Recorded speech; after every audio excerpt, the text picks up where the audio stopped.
Hello everybody, this is John Mark Johnson Jr. again, host of Reformed GGA, and we are going to be tackling the issue of bedside guns, of home defense guns. And just so you know the context of this a little bit, this is definitely a discussion that's been going on in the internet world and YouTube specifically for quite a while.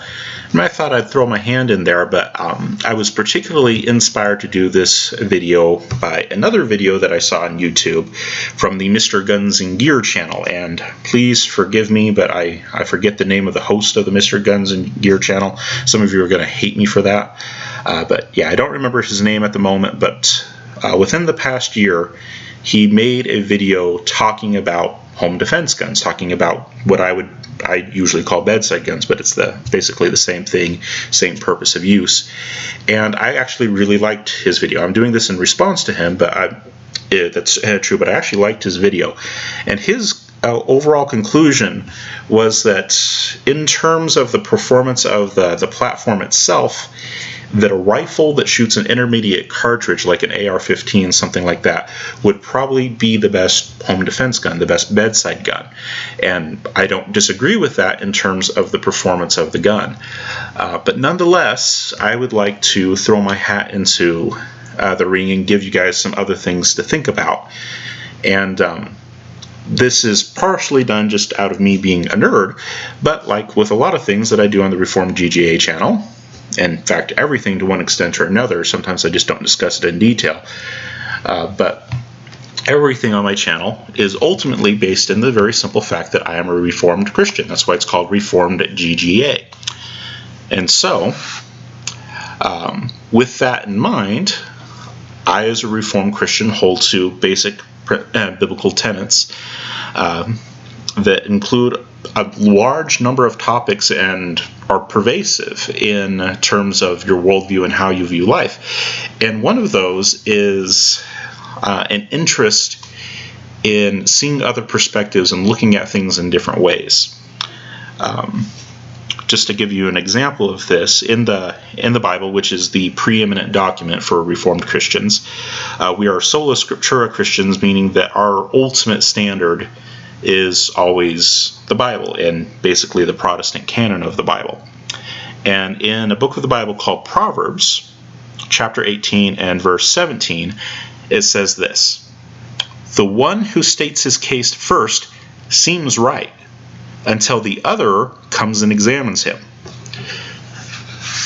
This is actually part of an ongoing theme throughout the Bible. It's not found just in Proverbs, but an ongoing theme throughout the Bible that having a multiplicity of witnesses is a good thing. And this goes all the way back to the Mosaic Law, which required the people of God, the Israelites, to have multiple witnesses for a charge to even be admitted into court. You had to have multiple points of view in order to even entertain a charge against someone.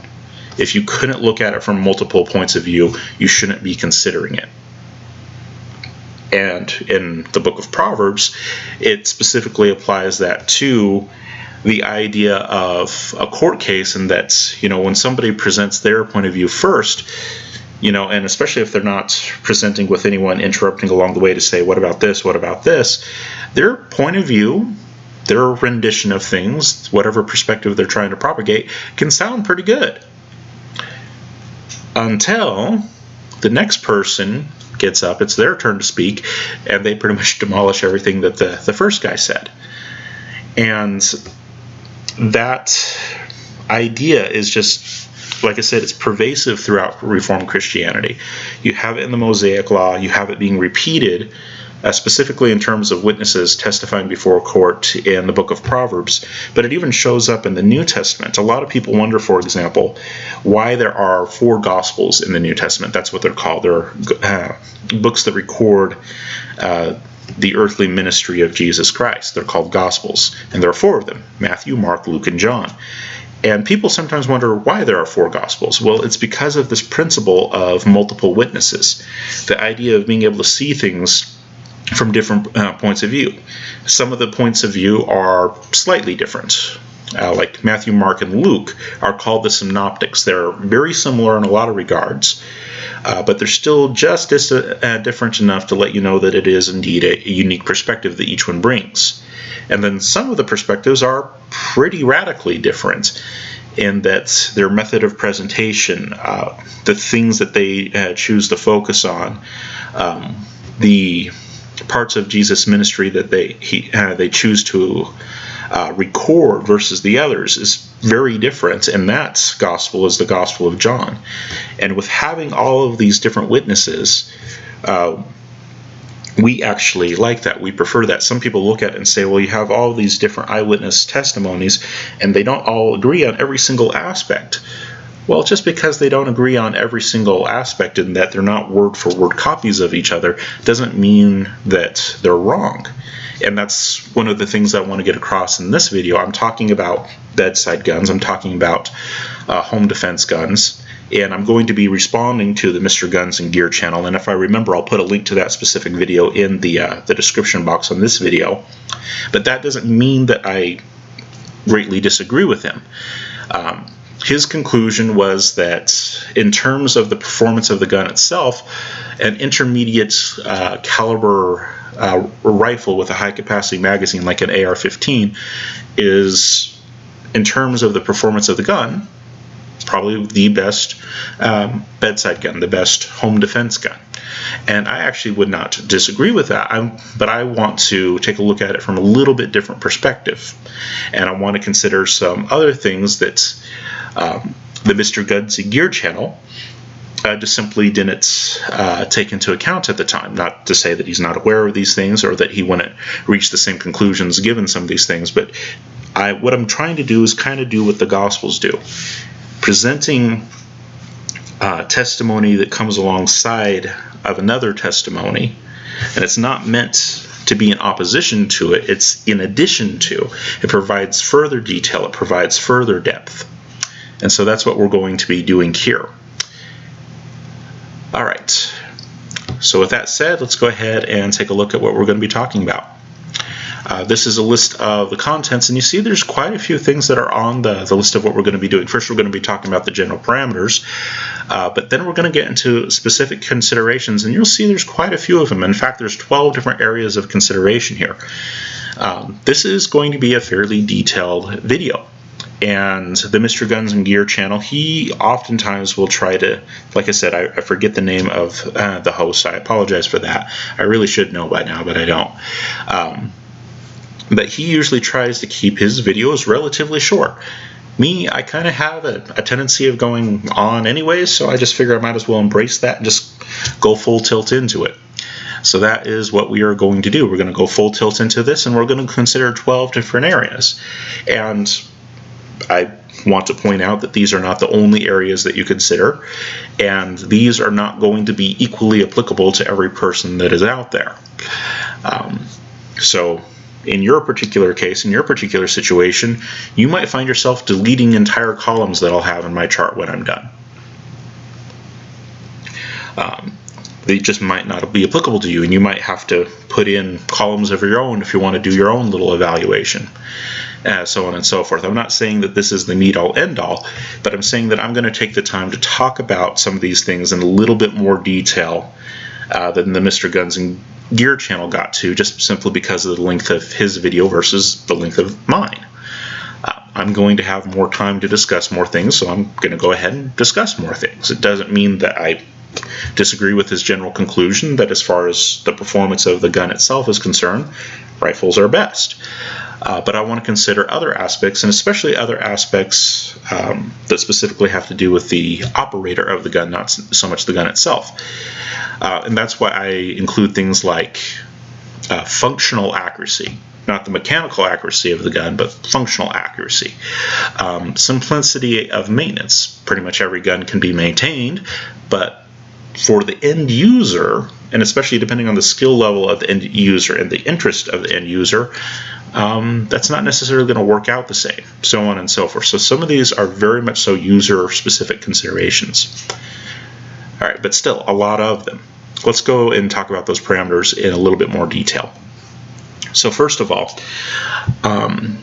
unlike the Mr. Guns and Gear channel, my charts, not that he didn't consider this, because he did. If you listen carefully to his video, he certainly did consider this.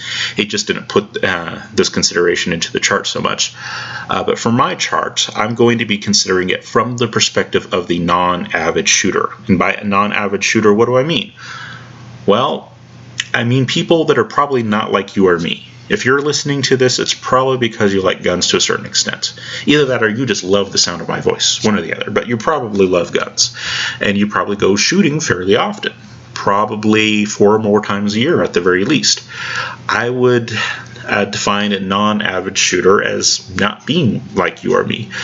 They shoot probably 3 times a year or less. A lot of people who are into guns, frankly, are men.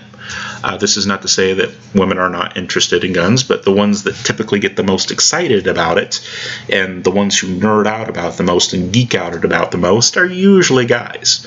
When women are interested in guns, it is usually for self-defense purposes or as something that they do with their husband or boyfriend or something like that. It's usually not something that they get into on their own. Okay. But that doesn't mean that the concerns of home defense, having a bedside gun, self-defense considerations don't apply to them. It just means that they're not avid shooters. They don't have a great natural interest there, but like everybody, they do have a right to self-defense, and it's worth taking the time to consider things from what they might need. Then there's also the issue of children. And I don't know about you, but I remember growing up, you got to a stage where mom and dad were okay with leaving you home alone for periods of time, usually very small periods of time to start out with, and then it would get longer as you got older, generally, until you got to your teen years, and then it kind of went the other direction, just because at that point you usually got fairly stupid and you thought that you knew everything. But there is a point in most children's life when they're going to be left home alone, and there's always the possibility that someone could try to do bad things to them when they're left home alone. And for children who have the moral ability to make good decisions and the practical and the ability to make good practical decisions, so the ability both to make moral decisions and practical decisions, and of course I'm speaking as a Reformed Christian, so that's where I would base my morality in. But for those kids who are morally and practically capable of handling a gun, what gun is going to be good for them? And then, you know, as much as it might pain us to say it, you know, our capacity to operate guns as we do right now is probably going to diminish with time. Okay, you might, for example, absolutely love running shotguns. Hey, you might think that for home defense, a 308 battle rifle is the way to go. And at this particular stage in the game, you might be able to run those very effectively.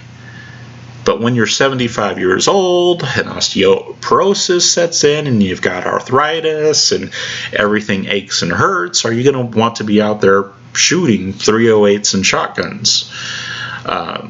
Probably not. And that's something that needs to be considered. So when I'm saying the non-avid shooter, I'm using a very generic description of someone who shoots 3 times a year or less, and somebody who probably does not have a typical adult male strength. We'll just put it in that way. Okay, so like I said, you will eventually fall into this category. You're going to get old and decrepit, provided you don't die young, and your taste in guns and what you think is fun to shoot will probably change with time. Your wife already probably has a different version of what is fun to shoot for her. Your kids will probably not enjoy shooting the same things that you shoot. And when you're thinking about a home defense plan, considering the needs of the entire family is going to be a major issue. I cannot tell you how many times I've heard real-life stories from people where it became very clear that one of the major holes in the home defense plan of the family was that the home defense tool, the gun, was something that was perceived as only being Dad's thing. For example, there is a pastor who lives in Arizona who's had several children, and one time he left one of his older daughters home alone with one of her friends. So it's just his daughter and her friend that are at home alone. And he's a Second Amendment proponent. He's a Reformed guy like I am. And yes, those two things are very often associated, especially in American history. If you know much about how Reformed Christianity and the beginnings of this nation got started, you'll know that there's a connection there. But yeah, he's definitely a proponent of the Second Amendment. And his favorite home defense gun is an AR-15 as well. And he told the family, if anything happens, here's where the gun is. This is what you need to do to use it, etc., etc. And anyways, while his daughter and her friend are home alone, they hear a sound in another part of the home, and they think that someone has broken into the house. And they wind up running, I can't remember if it's into the bathroom or into the daughter's bedroom, but they wind up running away from the gun that, as I understand it, was in the master bedroom. And they wind up his daughter winds up calling him instead of the police, and she's already abandoned the gun and ran into another part of the household. It turned out that it was nothing. It was just something falling over, something like that, whatever the case was. It was benign. It turned out to be nothing. But the interesting thing about it is that her mindset, the daughter's mindset, was that gun is Dad's. That room, the master bedroom, is Dad's. And so her response was not to go to that place or to that item.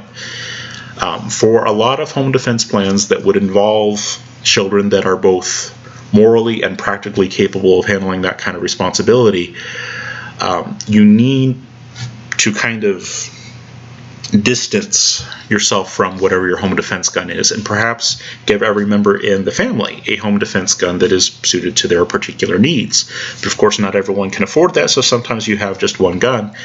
And in those cases, it really helps to put the gun in kind of a neutral space, like say the living room. That's usually neutral space. Everyone has access to the living room. Everyone kind of considers it their space. Unlike the master bedroom, that's usually just mom and dad's. Or, and this might sound weird, but the bathroom. A lot of home defense type encounters, especially with women, wind up ending in the bathroom. And the reason for that is that for some reason, we people, not just women, but people in general, tend to feel the safest in their own bedrooms and in their own bathrooms. And so if you have a common bathroom that everyone uses, that is very likely a place that you're going to go in a time of trouble, whether you're thinking about it or not. Especially for people whose first instinct isn't to fight. Guys, especially adult men, much more prone to fighting to defend their families. That's built into us. That's how God designed us. Women and kids, usually not nearly as much so. And so they're going to tend to run away to a place of safety, which usually is either their bedroom or, like I said, the bathroom. And so sometimes staging the common defense weapon in those places is sometimes better. Giving every person who's, like I said, morally and practically capable of it, their own gun that they can keep in their own bedrooms is not a bad plan. Or if you can only afford one gun for the family, putting it in a neutral place, like the living room or in a shared bathroom, is also not a bad plan either. But that's not usually what I see. What I usually see is, Dad's got the home defense rifle, and he's the one who shoots it, and everyone has in their mind that it's his gun. And yeah, they might shoot a few rounds of it here and there, but the vast majority of trigger time on that gun, whether it be an AR-15 or the defense shotgun or whatever it is, the vast majority of the trigger time that's put in on that gun is put in by Dad, not by everybody else. They don't view it as theirs. It's primarily Dad's, and they have shot it before, and that's the way it usually winds up. If you want it to be a successful tool for everyone in the household, whenever you take it to the range, you need to make sure that they are getting a lot of range time with it. They're not just firing a few rounds and saying done. They're actually going through quite a few rounds, hopefully at least a 30-round magazine, and they're being given specific tasks to complete with it. There's specific drills that they're working through, not anything that's overly difficult or anything like that, but things that will require them to know how to change out magazines, that will require them to figure out how the gun operates, how to clear it, how to load it, how to deal with possible malfunction, so on and so forth. They need to put a lot of time on whatever the common defense tool for the family is. Like I said, if they are morally and practically capable of using it, they should spend a lot of time on it. They need to get it in their head that this is a tool that is at their disposal. It's not just dad's. It's not just the husband's. This is a tool for all of us, or, like I said, ideally, provided you can afford it, making sure that every person who is morally and practically capable of shooting a gun in self-defense has a gun that is tailored to their specific needs. Okay, but that requires you to think pretty far outside of the box, and it requires you to think outside of yourself.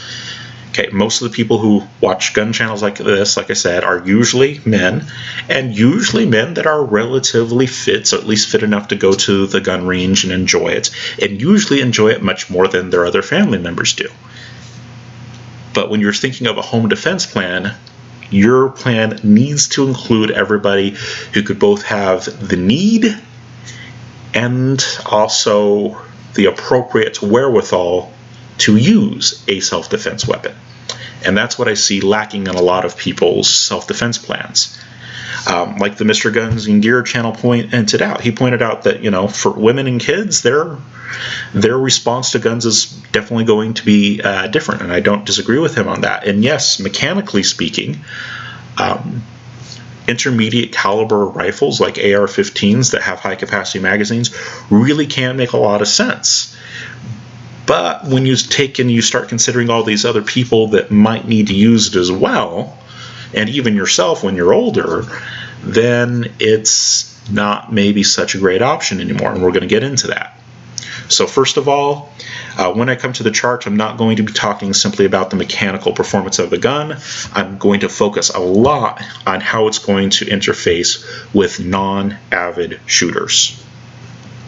Next, I'm going to try to focus on only relevant and likely differences. Now, this is greatly debatable in what some people will consider to be relevant and what other people consider to be relevant is going to vary quite a bit, and it depends on a lot of people's situations and things like that.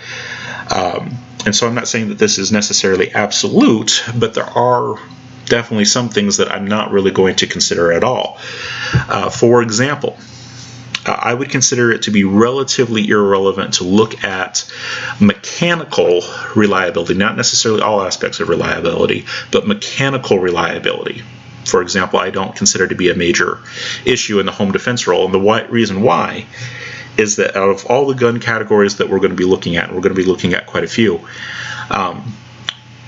you can find at least some make and model out there in that category that is going to be reliable enough for the job.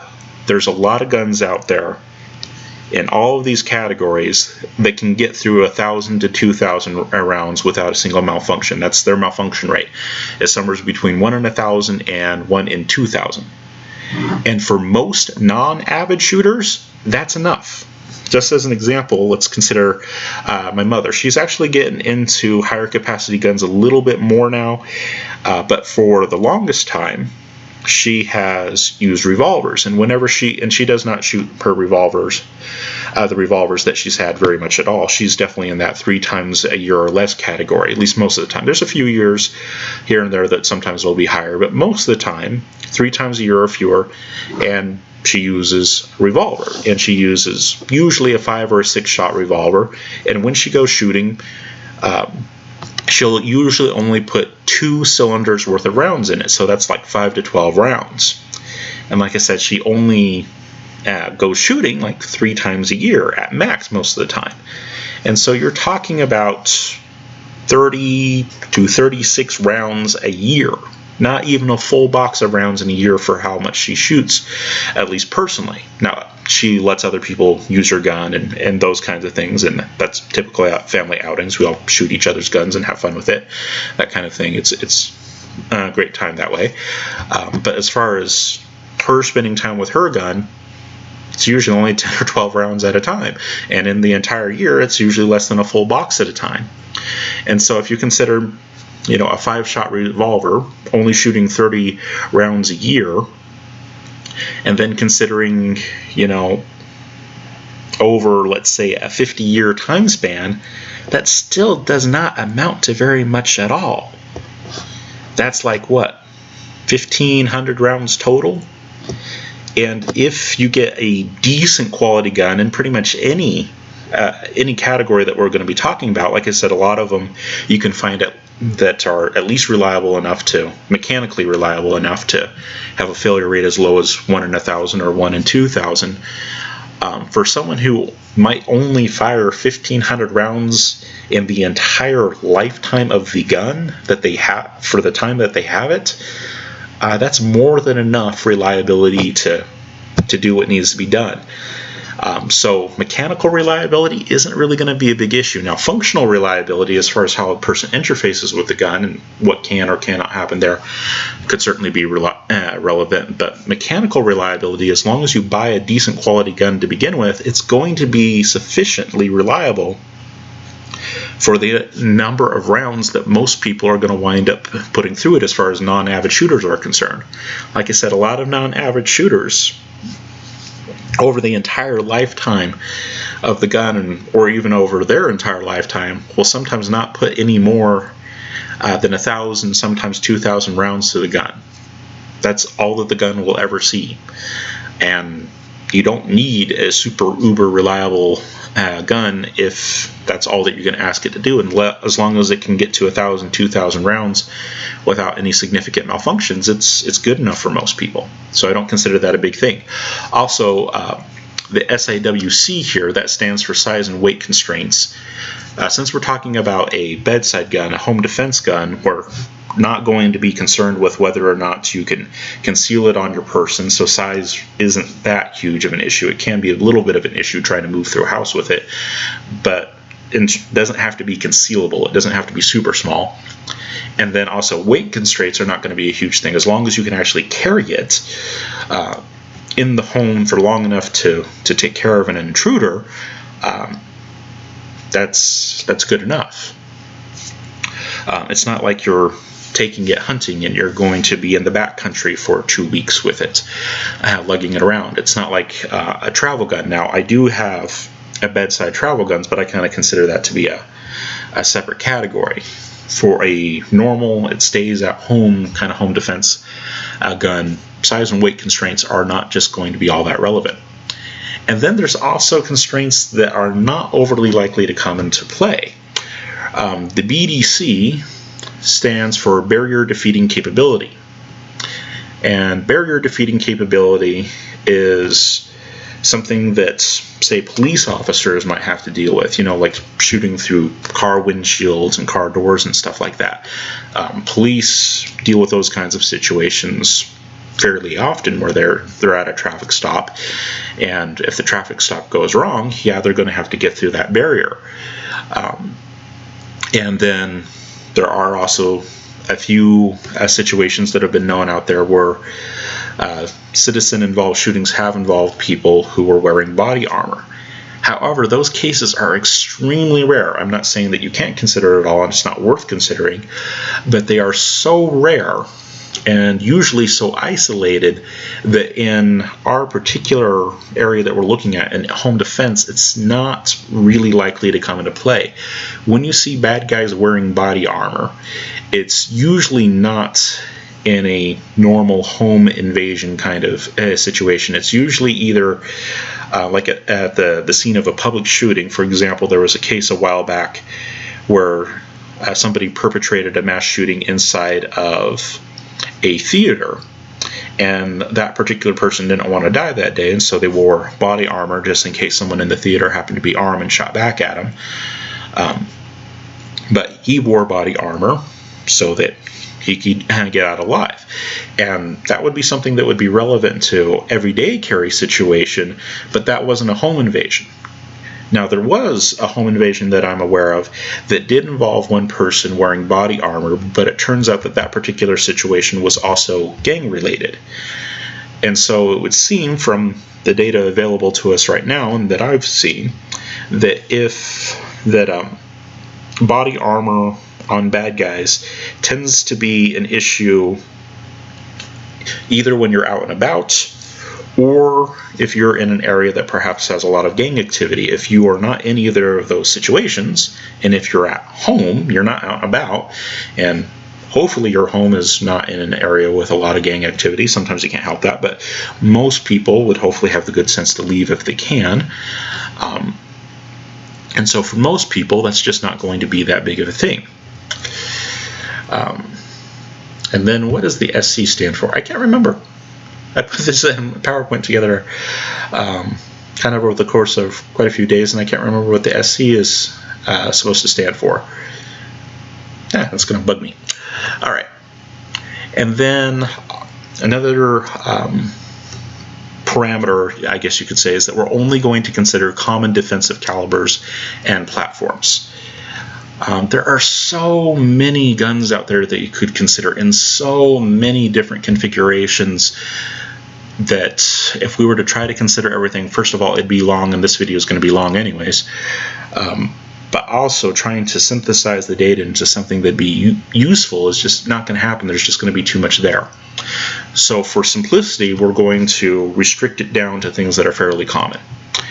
38 special revolvers for our revolver category, 9mm Luger auto-loader handguns for our auto-loader handguns. It's going to be 9mm.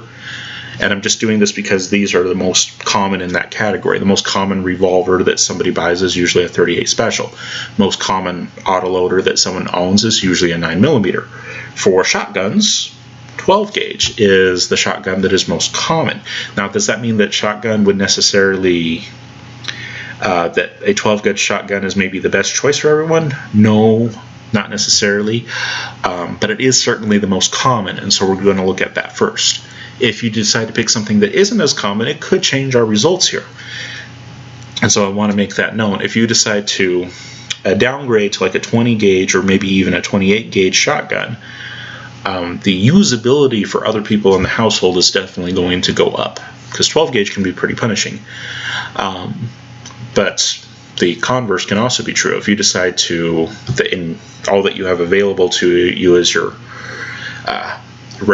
dead relatives who decided to pass it on to you, his old 10 gauge, well, that can be really restrictive on who can shoot it. It's not something that you would necessarily want to give to a child to shoot, and your wife probably is not going to want to shoot a 10 gauge either, just saying. So there are ways where the assessments could go either way on this one, but we're going to restrict it down just to 12 gauges because out of shotguns, it's typically the one that's most commonly for sale. And then as far as the rifle caliber, we're going to represent that with the 5.56 NATO, and those kinds of guns can chamber 223 Remington. So we're kind of talking about the same thing, although technically 5.56 and 223 Remington isn't quite the same. Dimensionally, as far as the cases of the cartridge themselves, the casing is virtually identical. The major difference is actually in the chamber of the gun. In 5.56 guns, the chamber has a little bit more of a throat on it so that it can accommodate a little bit larger military rounds. Military rounds will sometimes have steel core penetrators in them, and steel is not as dense as lead is, and that's what usually gets shot out of a gun, is some kind of lead bullets, usually some kind of plated or coated lead bullets or something with some kind of a jacket on it, but it's usually the main substance of it is lead. But in military versions, you'll get steel core penetrators, and that's not as dense, so you need a little bit longer bullet to get the total weight there, and so they need a little bit more throat in their chamber. And then also in military applications, you'll have things like tracer rounds, and tracer rounds usually involve phosphorus, and phosphorus is not very dense at all. And so to make a phosphorus tracer round heavy enough to do what it's supposed to do, again, you need to have a little bit longer projectile, and so 5.56 guns have a little bit bigger throat on them. Excuse me. Sorry about that. And then for our pistol caliber carbines and pistols, when I say carbine / pistol, I'm talking about braced pistols. We'll go again with 9mm ones, because for carbines that are advertised for home defense and those kinds of things, it's usually 9mm ones that are the talk of the town, especially these days. And so that's what we're going to consider. If you look at other calibers and other kinds of platforms and whatnot, it can change the outcome of what we're going to look at here. So just be aware of that, but we're going to restrict it down to these just to make it somewhat useful to look at. And then finally, we're not going to be looking at SBRs or AOWs or other ATF items. And the reason for that is that these are not things that you can just go out and buy and bring home the same day. And depending on where what jurisdiction you're in, you might not be able to do that with the other ones. Like in certain states and certain jurisdictions, you are required to wait like 3 days or 10 days or whatever the case happens to be from the time that you purchased the gun to the time that the gun can actually be given to you. But with ATF items, SBRs, AOWs, those kinds of things, the waiting period is usually much longer. It's usually in terms of months. It requires a lot of spatial paperwork and background checks. And then if you decide to travel with it, and of course this is a home defense gun, and so you wouldn't expect to travel with it all that much. But if you do want to travel with it, you actually technically need to get permission from every jurisdiction that you pass through. And so if you're going on a road trip with them, that's going to be a really annoying road trip, because you've got to basically call everyone ahead of time to let them know that you're bringing this thing through, and that's just a pain. And then there's also the legal aspects. If you happen to use an SBR or an AOW or something like that in a home defense shooting, it can definitely get you some very interesting scrutiny from law enforcement and from whoever would be prosecuting your case, so on and so forth. And even some of the guns and other guns in the other categories can do that as well. But when you go into the specialty ATF items, it's that much more. There have been cases where a person's use of an AR-15 to defend themselves was brought into scrutiny. Now imagine if it had been an SBR AR-15, where it was specifically designed, to kill people. That's usually the perspective of a lot of people when it comes to ATF items, is that the ATF restrictions are there to keep people from killing other people, and the ATF items are ones that are specifically designed to be more lethal. Well, that's actually usually not true. A lot of the ATF items are actually less capable than other systems are. The only thing that they have going for them is usually size, but in pretty much every other category they usually don't do as well, and so there's definitely a perception issue there, but you can encounter it. So if you happen to use one of these to defend yourself, the fact that it's an ATF restricted item is definitely going to get you some additional scrutiny that you probably don't want. So we're going to leave those out of our considerations. All right, so the first thing that we are going to look at is ballistic performance. And ballistic performance is something that can be very, very hard to get an accurate handle on.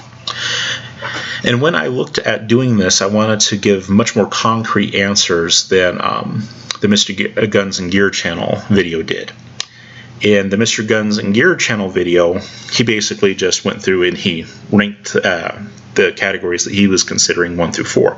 He only considered 4 categories. He considered handguns, shotguns, rifles, and pistol caliber carbines, and it was just those 4 categories, and he ranked it 1 through 4. And I wouldn't say that is bad or anything like that, but I wanted to actually get a measure that would allow us to see just exactly how much better or how much worse one platform is for another. So I wanted specifically comparable data points when I can get them. So you'll see over on the far right hand side is the relative ballistic effectiveness, and you'll see that the maximum number there is 10. And whatever's going to be in this column is always going to be out of 10. And it's going to be based on some hard real-world data, at least as much as I can get. Now, we're talking about general categories of guns, and so hard real-world data is a little bit tricky, and it tends kind of sort of to be an average. But it gives you something, a specific reference point to look to. And when we're talking about ballistic effectiveness, the best measure that I could find to use for ballistic effectiveness was basically how close you have to be to the center of whatever you're aiming at in order to effectively bring your target down. And in the case of pistol caliber guns, that's usually about 3 inches. Pistol caliber guns wound basically by making a hole in something. And if that hole does not go through a vital organ, they're not going to incapacitate anything. So they have to be able to go through a vital organ, and they have to be able to go through a vital organ that is actually going to result in an incapacitation. And in human beings, that's usually the heart or the brain. And both the heart and the brain have an average diameter of about 3 inches. So that becomes your target size that you have to hit in order to result in an incapacitation with pistol caliber rounds. So whether it be a revolver, whether it be and this would be a 38 special revolver. Like I said, we're going to be specific about it so that we can get more hard data as we go. So with 38 special revolver, your optimum target size is 3 inches. With an autoloader, again, 3 inches. With a pistol caliber braced pistol, which are available for sale, and those ones you don't have to get permissions from every jurisdiction that you pass through. They're not an ATF regulated item. They're considered legally to be pistols. There are some limitations on them that we'll talk about as we go through this, but those ones aren't special, and that's why I'm okay with considering braced pistols here. But if you're talking about a pistol caliber one, and right here, this one that's pictured here is the Chris Victor, and they do make Chris Victors in 9mm. They have about a 5.5 inch barrel or something like that. But then, because it's a pistol caliber round, and pistol calibers are basically only effective if you actually go through a vital organ, and like I said, that's usually the heart of the brain. 3 inches is still what you're going to have to go for, even though it's a bigger gun. It's not your target size that you have to hit isn't vastly different. Now, when you talk about more powerful guns like, say, shotguns or rifle caliber carbines or rifle caliber braced pistols, this is basically a shortened form of an AR-15 with a brace on the end of it instead of a proper stock. When you talk about guns like that, their ballistic effectiveness is such that you don't actually have to be as close to what you're trying to damage with them. In the case of shotguns, shotguns that are loaded with, some kind of buckshot or slugs or something like that, typically deliver quite a bit of force, quite a bit of impact, and they don't actually have to be quite on target. Part of it is because with things like buckshot and whatnot, it'll spread a little bit, not nearly as much as people think, especially in home defense distances. It's not going to be very spread out at all, but it will spread out a little bit. And the main thing with shotguns is that either it produces a very big hole in the case of a slug, or in the case of buckshot, it produces enough smaller holes that it just really winds up tearing whatever it goes through just completely apart. And so, you knock the wind out of the person pretty easily if it's a chest shot, and the hole is big enough that it can send people into shock and things like that. And so shotguns tend to wound by basically excessive wound channels, either a really big channel or a lot of little small ones. And so for them, your effective target zone is usually about 8 inches. As long as you can hit a target that is 8 inches in diameter, you're going to be able to put an effective hit on someone. Rifle caliber carbines work a little bit differently. It's not like shotguns where there's either a bunch of small wound tracks or a single huge gaping one in the case of a slug. With rifle caliber carbines, instead, the round is moving so fast that it is going to actually whatever it transfers into a new medium, because air technically is a medium. But when you get a really fast round going from the air into something that's more solid, what's going to happen is it's going to try to dump a lot of its energy in that transition, and that energy dump is going to be transferred throughout all of the system. So instead of creating a lot of wound holes through either the buckshot or the slug, instead what happens is energy transfer. And typically, as long as you're within at least 4 inches of whatever it is that you're trying to damage, like say someone's heart, for example, as long as you're within 4 inches of it, you're going to do damage just by the energy that is transferred from the bullets over to it. And so again, if your radius is 4 inches, the overall target size is 8 inches, that's your effective target zone that you're trying to aim for.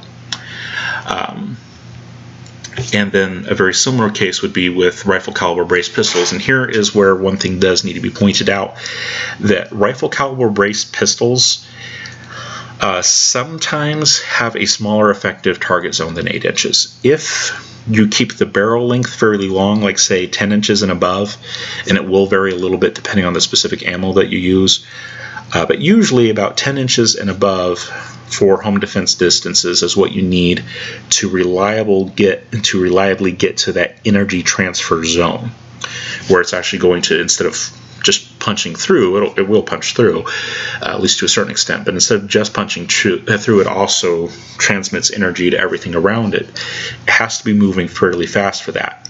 And with pretty much all bullets, to one extent or another, a longer barrel length in the gun results in greater distance. Longer the barrel, the more time that the powder has to burn, more effective the burn is going to be, the more energy behind the bullet, the faster the bullet is going to leave the muzzle. In a rifle caliber braced pistol, though, the barrel is usually shortened from what a regular rifle caliber carbine is, and so the round is not going to be as effective, and you can drop below the threshold where that energy transfer occurs. And it occurs at different speeds for different kinds of rounds, and so it's hard to give an exact number on it, but usually, and like I said, it depends on the round, usually somewhere between 1,800 feet per second and up to 2,400 feet per second. If it's a really big round, energy transfer will occur even towards the 1,800 feet per second range, just because the bullet is so wide that it can't help but transfer some energy around it. But if it's a very small bullet, and here we're considering 5.56 bullets, and 5.56 bullets are pretty small. In diameter, they're basically the same as a 22. A 22 LR, it's basically the same diameter. It's a longer bullet, but it's basically the same diameter, and not overly heavy. Normal 5.56 bullet weights are usually somewhere like 55 grains, maybe 62 grains, maybe if you get one of the really heavy ones, 77 grains, but that's pretty light for a bullet. And so those ones, in order to get those to be effective, sometimes you have to be above 2,400 feet per second in order to get good energy transfer with those. And so I'm going to assume, for the purposes of this analysis, that our rifle caliber braced pistol still has a barrel length of at least 10 inches, just so that we can keep this nice large target zone. You don't have to be as precise with the shots, because the round is just that much more effective. All right, and then when you convert that into a 10 scale, the ones that are the best, the 8-inch effective target zones, those ones get 10s, and then proportionally the others are also mapped into that 10 scale. So in this case, the others are basically 3-inch target zones, and so you do 3 divided by 8 times 10, gives you to 2 decimal places at least, sorry, 2 significant figures gives you 3.8, and that's why the others have 3.8. And by using that measure of what the effective target zone is for the effectiveness of their rounds, it gives you that the rifle caliber guns and the shotgun are 2 to 3 times more effective than the pistol caliber guns. And real-world data that we have from real-world shootings usually backs that up. For example, in the Greg Elephant study, when you look at the rifle statistics, the shotgun statistics, and you compare that to the handgun statistics, what you find is that lethal force encounters with rifles and shotguns usually involve about half as many rounds as lethal force encounters involving handguns, of course, firing handgun caliber rounds. And then, so what we're seeing here in terms of effective target zone is actually backed up by real-world data. This makes sense. Now, I also went ahead and I color-coded the 10 scale on the other side. And I broke the 10 scale into 3 parts. So the first third, the bottom third of the 10 scale, is going to be things that I would consider that are so low that they are probably more of a detriment than they are anything else. The middle third, so that would be the first third, is basically 3.3, anything below 3.3.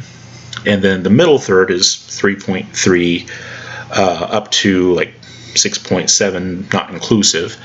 And that would be things that are basically neutral. They're more or less average. It's not necessarily a detriment, but it's not a benefit either.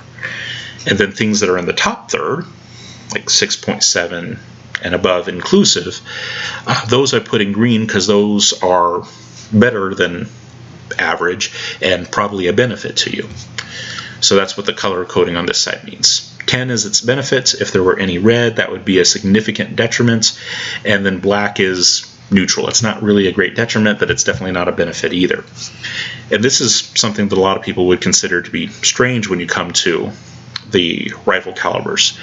You know, a lot of people would say, well, since it's a rifle caliber and it's not nearly as powerful as a shotgun or a rifle caliber carbine or something like that, that's a significant detriment. Well, the thing you have to remember is that in most cases, lethal force encounters can be solved with handgun rounds. In fact, they are all the time. Are they the best round? No. But for what you need them to do, they're usually more than sufficient to the task. They're definitely not the best. I wouldn't put them in green. But they're not so low, they're not below that 3.3 relative threshold, that they're just something to be avoided. Now, if we had included things like 22 LR handguns and things like that, then there probably would be a significant detriment there. And it's like, yeah, you probably don't want to rely on a rimfire gun for home defense. That would probably not be good. But we're not considering those, so it didn't make it into the chart, and so some of those potential reds aren't there. So what we have here is something that's, in terms of ballistic effect, it's either neutral, kind of the standard of comparison is the handgun, because that's what defensive guns minimally are, is their handgun rounds. And then we're comparing to that, and of course shotguns and rifle caliber carbines and rifle caliber braced pistols are going to be significantly better than that, so they wind up in green. Alright, so that's ballistic performance. And this is pretty much exactly what you would expect. Shotguns, rifle caliber carbines, and rifle caliber braced pistols are just much more effective ballistically than the other things that we're considering. That's not really up for debate. Anyone who knows anything about ballistics is not going to question that. They might question, just how much more effective it is, and they might get out their kinetic energy chart. This one has this many foot-pounds of muzzle energy, this one has this many foot-pounds of muzzle energy. But in terms of effect on targets, it doesn't really, the exact foot-pounds usually doesn't matter as much. Like take shotguns, for example. A shotgun slug has quite a bit of kinetic energy. A rifle caliber carbine doesn't have quite as much kinetic energy. But if you get center punched with a 5.56 round and you get center punched with a shotgun slug, it's basically the difference between you're done and you're done-er. In either case, it is very likely to result in an incapacitation, either way. you get center punched with either of those, you're not likely to want to keep on fighting. Just saying. So yes, there is technically a difference in kinetic energies there, but as far as it transferring into the real world as being as a proportional difference that you're going to see in the real world, not so much.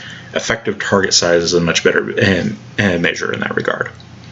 And the same thing could be said of other kinds of guns, like take a 50 BMG, for example. For those of you who don't know what 50 BMG is, it's the caliber that's shot out of 50 caliber Browning machine guns. That's what BMG stands for, Browning machine gun.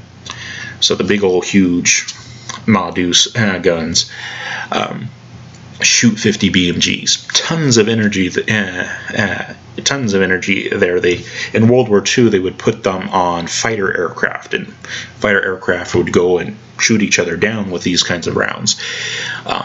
It's enough to tear an airplane apart. It's enough to tear a lot of things apart. And if you get hit with one of those, you're definitely going to be in the done-er category. But it's pretty likely that if you got hit with a shotgun or an RC carbine, you're also going to be done as well. You're just more done. All right, recoil. This is one of those considerations that goes into the whole non-avid shooter thing. And then, because like I said, when you're talking about home defense and everyone who's in your home, and even accounting for yourself when you start getting old and decrepit, recoil is going to start playing a much bigger role. Like I said, your wife usually not going to be a huge fan of recoil. You might not be a huge fan of recoil. I don't know. I'm certainly not. And taking a look at that when you consider what you want your home defense gun to be is definitely going to be worthwhile. And so how do you measure recoil in a meaningful way was the question that I had to come to here. And what I decided to go with was basically the recoil impulse, how fast it wants to move back in your hand. And that is going to basically be the momentum of the gun divided by the momentum of the particular round that you're shooting divided by the mass of the gun. And these are the numbers that I got. And like I said, this can vary depending on which exact gun you're talking about and the particular makeup of the round you're talking about. So for example, in your 38 revolver, there's lots of 38 revolvers that are out there. If you go with kind of a standard police issue, the old standard police issue 38 revolvers, a lot of them had all steel frames, and a lot of them had fairly low pressure rounds in them. 38 Special is not a very high pressure round at all. But even at that, they do tend to be fairly snappy. And when you do all the math on it out, the recoil impulse is 15.9. And that would basically be feet per second that you're trying to hold on to as it goes off. Revolvers just tend to be fairly snappy guns in general. And when you take into account a lot of the 38 revolvers that are sold, a lot of them are more like the one that's pictured here, that are the made for everyday carry, and a lot of them are very light. Instead of the all steel ones that they used to issue to the police, now they have a lot of the aluminum frame ones or alloy frame ones that sometimes just weigh a few ounces. Like just some of them are really light. Some of them are like 12, 13, 14 ounces. They're not very heavy at all.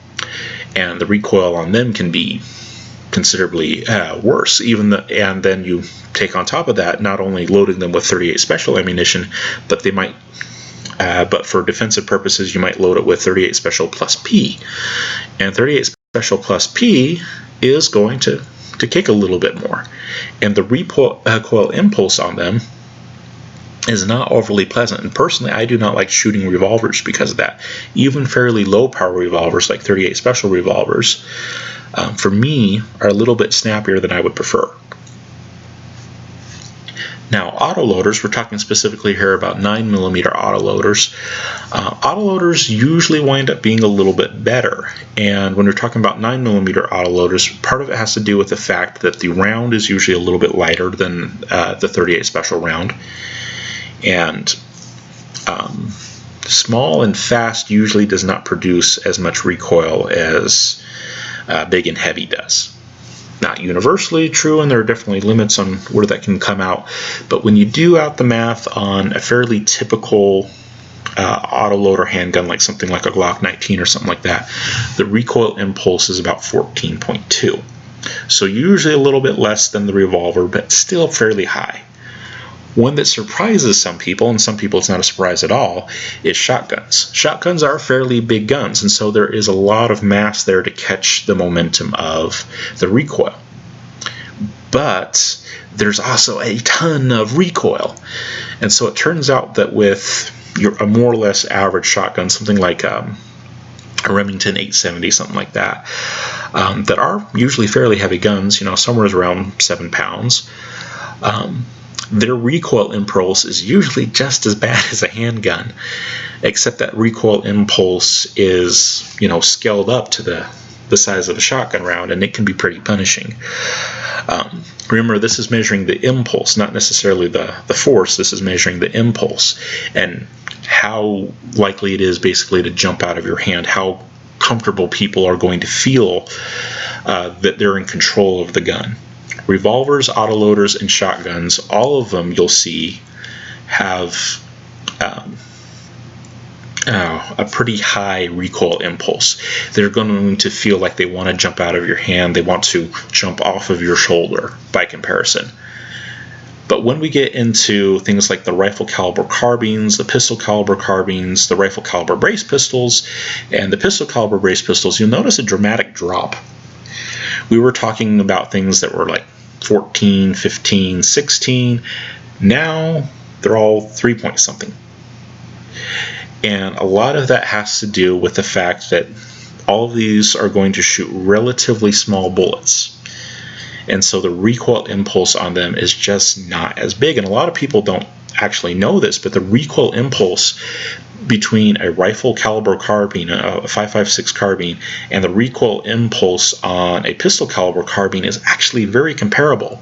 Rifle caliber carbine does technically have a greater recoil impulse, but not by a whole lot. 3.62, 3.39, and like I said, these are kind of averages based on a few different models that are out there. So I took a few different models of PEC carbines and took a look at their stats and especially their weight. The weight is one of the main things that affects this, and did that. So this is kind of an average. There are individual guns that'll be more and individual guns that'll be less, but on average, pistol caliber carbines do have a smaller recoil impulse, a smaller recoil speed than the rifle caliber carbine, but it really isn't by very much at all. And that is something that definitely needs to be considered. Now, one thing that might be confusing to some people here is why the rifle caliber brace pistol would have a smaller recoil impulse than the full-size rifle caliber carbine, because they'll look at the brace pistol and say, well, those usually weigh a little bit less, and that is true.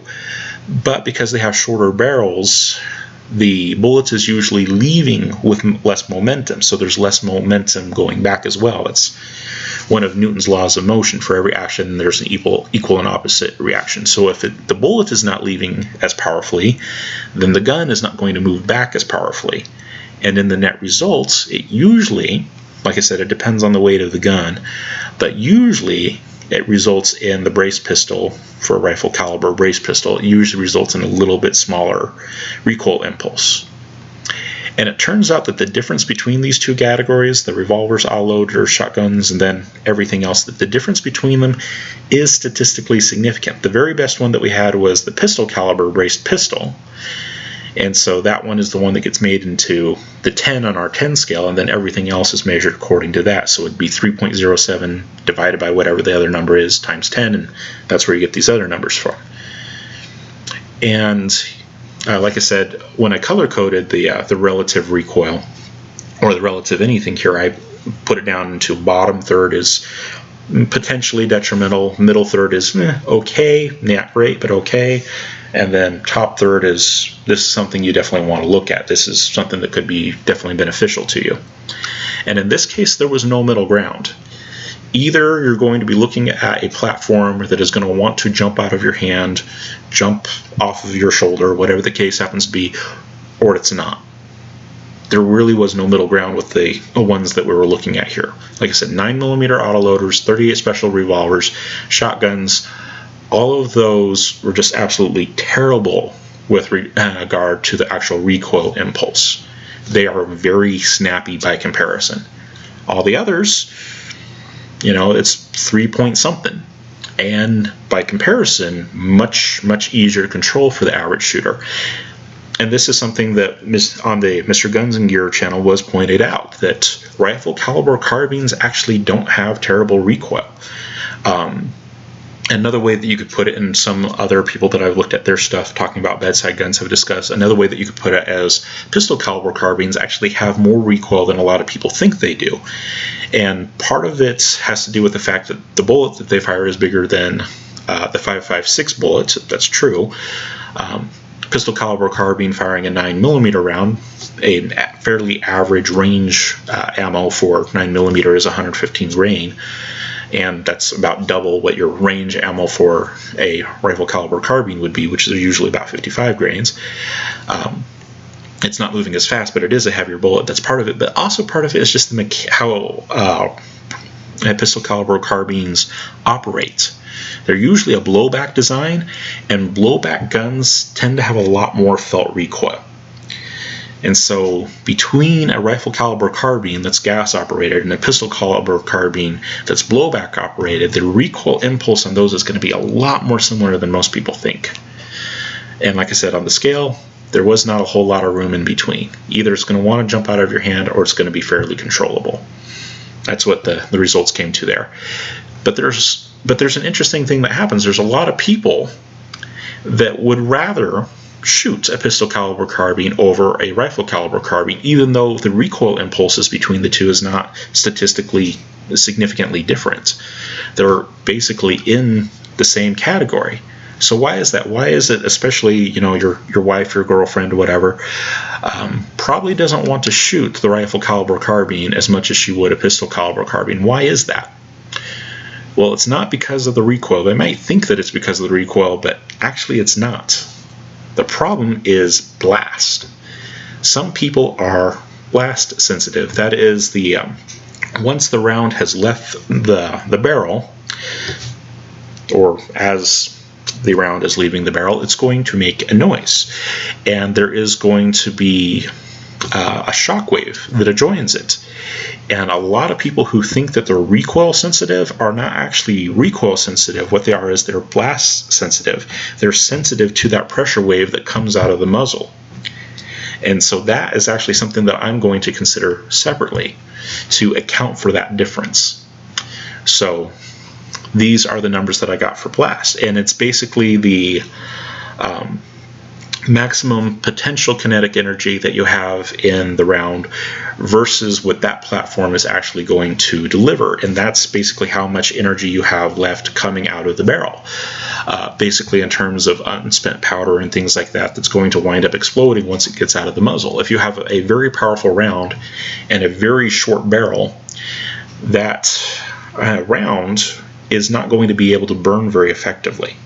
It's not all the powder is going to be able to burn, and so a lot of it is going to burn after it gets out of the barrel, and that's where you're going to get a lot of blast. And so the difference in what you actually get from the barrel versus what you could get if the barrel was longer is what we're talking about measuring here. And again, these are averages. There's lots of different 38 special revolvers. There's lots of different 9mm autoloaders. There's lots of different shotguns, and so it's hard to get exact numbers on these. But I went with the energy, the differences in potential energy, and that's where I developed the scale from. You could potentially also talk about things like how many decibels it produces and things like that, but that's not still quite the same as blast. Blast has to do with actually feeling a pressure wave, and that's usually more so more proportional to energy than it is to actually what would be measured in terms of sound waves. So I think that this one is a better measure. All right, so looking at these, let's take a look at what we got here. Revolvers, 38 special revolvers, they're relative blast of a kinetic energy rating in foot-pounds of 81.3. Not that that's all it's... the gun is usually capable of much more kinetic energy than that, but as far as unspent energy coming out of the barrel, that will be spent once it comes out of the interval and transformed into blast. The thing with that is that 38 Special is not an overly powerful round in the first place, and so even if you have a relatively short barrel, even if you have a snub-nosed revolver like the one pictured here, where it's only about a 2-inch barrel, and yeah, things are not going to burn very effectively there, but it's just a low enough pressure in the gun to begin with. It's a very low pressure round. It's only like, what, 16,000 psi or something like that, whereas a lot of other handgun cartridges are 20,000, 30,000, and sometimes more. It's a fairly low pressure cartridge, and so it just doesn't produce a lot of blast to begin with, and so even if you put it in a small barrel, there just isn't that much there. And so a 38 Special revolver doesn't typically have a lot of blast. A 9mm autoloader, they do have a higher chamber pressures, usually closer to 35,000 psi, but they're still not overly powerful guns in the first place, and so the average unexpended energy with them still isn't super high. 133, not terrible, not great, but not terrible. When we get into shotguns, though, then there's a huge amount of energy that can be left over with shotguns. The estimate that I got, and like I said, this is accounting for several different makes and models, was 537. That's just kind of an average-ish. Not necessarily exactly what you're going to get with your gun, but a ton of leftover energy. Shotguns do produce a very large blast. Rifle caliber carbines usually do not have as much blast as high-powered shotgun rounds. For example, a Magnum shotgun round is going to produce quite a bit of blast. Rifle caliber carbines usually do not produce as much, but it is definitely perceptibly different for a lot of people. And this is where I was talking about before with your wife not wanting to shoot your rifle caliber carbine, your AR-15. It's because the blast signature of a rifle caliber carbine is significantly higher than a lot of things that she'd be more comfortable with, like maybe the revolver or the autoloader. Those blast signatures are usually about half of what the rifle caliber carbine is. Then you stack that up against a pistol caliber carbine, and their relative blast is very, very, very small. And the reason why is that you have a round that was designed for an autoloader, little bitty barrel, going out of a huge barrel, by comparison, for it to be a legal carbine in the US that you don't have to do any ATF paperwork on, that's at least a 16-inch barrel.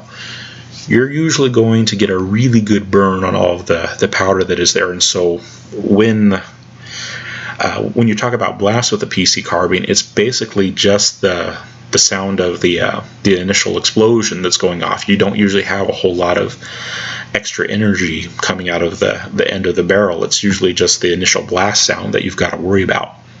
And that is where where there's this perception difference that pistol caliber carbines are so much easier to shoot than rifle caliber carbines. Like we said on the last one, the recoil impulse is actually very similar, but their blast impulse is markedly different. 73.9, more or less on average, compared to 220.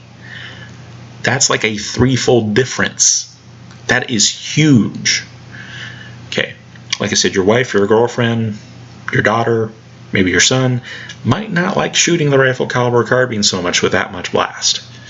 And then another thing that you have to consider is this is home defense. You're going to be shooting this inside of a tight, confined space, at least depending on the size of your home. If you live in a giant mansion that could double as an indoor shooting range, then it might not matter so much.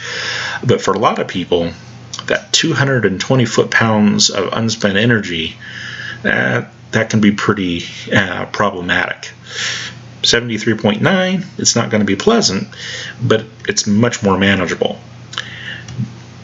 Now, when you talk about the rifle caliber brace pistols, you also get a lot of unspent energy, and sometimes more than you even do with a shotgun, and that's because the barrel is so small, you don't get a very effective burn on the powder in the cartridge, and so there's a lot of unburnt powder that's going to come out of the end of that muzzle, and once it hits the outside air, it's going to burn, it's going to produce a blast, and it's going to produce a shock wave that you're going to feel, and it's going to be pretty massive for a lot of rifle caliber braced pistols. Like I said, we're not going to be considering ones that are smaller than 10 inches just because you lose a lot of ballistic effectiveness if you go below 10 inches. But even at that, there's still a lot of unspent energy there. And like I said, we're talking about home defense, we're talking about confined spaces, possibly having to make shots within bedrooms. You know, your largest room is probably going to be your living room or something like that. And those still aren't overly big. That's a lot of blast. And in a home defense situation, you're probably not going to have enough time to go and put earplugs in. And then you have to ask the question, you know, do you really want to be exposed to that kind of a blast and that big of a pressure wave from either the shotgun, rifle caliber carbine, or the rifle caliber braced pistol? That can be quite a lot, especially in a confined space. Something to think about.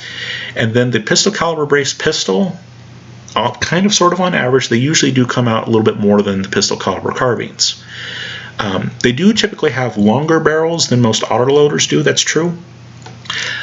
But there still will usually be at least a little bit of unspent powder there, whereas with a pistol caliber carbine, the barrels on those are so long and their initial charge is so small that you don't have a whole lot left over. Like I said, it's usually just the blast of the round itself going off, not usually a lot of excess energy. So with pistol caliber braced pistols, there is a little bit of excess, still better than autoloaders, but there is a little bit of excess. And so they're going to be a little bit louder than the pistol caliber carbines. All right, so those are the numbers that I got. And like I said, they're kind of a rough estimate. They're not really exact, and it's going to vary from one kind of gun to the other, one platform to the other. For example, in the rifle caliber carbine category, this number is based off of a 16-inch barrel. If you decide that you wanted to run, you know, a 24-inch AR-15, this number is going to be a little bit smaller because you get a more effective burn, less blast coming out, and then it's also a longer barrel, which means that the blast is further away from you, so that's also going to help you as well. So this can vary a little bit with different models. Okay, so this is based on, for both the rifle caliber carbine and the pistol caliber carbine, it's based on 16-inch barrels. You go longer than that, you get a more effective burn, there's going to be less felt blast. So just bear those kinds of things in mind. But converting it over into a 10 scale to make everything relative, we find the one that's best, that has the best blast signature, which would be the smallest blast signature, and that's the pistol caliber carbine. That becomes the 10. Everything else is relative to that. So it's 73.9 divided by whatever the number is times 10 gives you the value. And on this one, we found a pretty interesting spread. There were guns that were in pretty much every category. There were guns that were in the bottom third of the 10 scale, which are probably going to be detrimental, especially in a home defense situation, confined space. Guns that were in the top third, which means it could really be a real benefit to use those. And we had some guns that were in the middle third of the 10 scale, which are, you know, they're not absolutely terrible, but they're not absolutely great either. And so as far as the good ones are concerned, that would be something to definitely look at, especially considering that in a home defense situation, probably not going to be able to put earplugs in, probably not going to have time for that.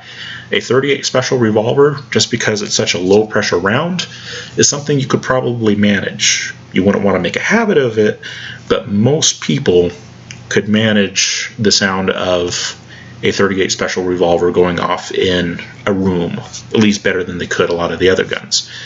Then, of course, there's the pistol caliber carbine. It's so good because it has such a long barrel and it's such a relatively small bullet. It's just a 9mm bolt coming out of this huge barrel. Not a whole lot of blast that's going to be coming out of that. And so as far as disorienting the shooter and being something that could cause problems for the shooter, pistol caliber carbines are almost like non-existent, relatively speaking.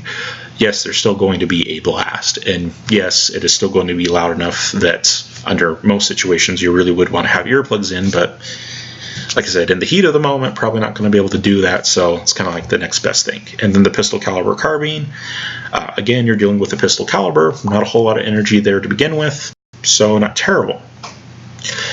And then, like I said, there are also ones that were definitely at the low end of the spectrum that you really probably want to avoid if you can, or just be aware that your ears might be ringing afterwards and you might not be able to hear what other people around you are saying for a little while at least.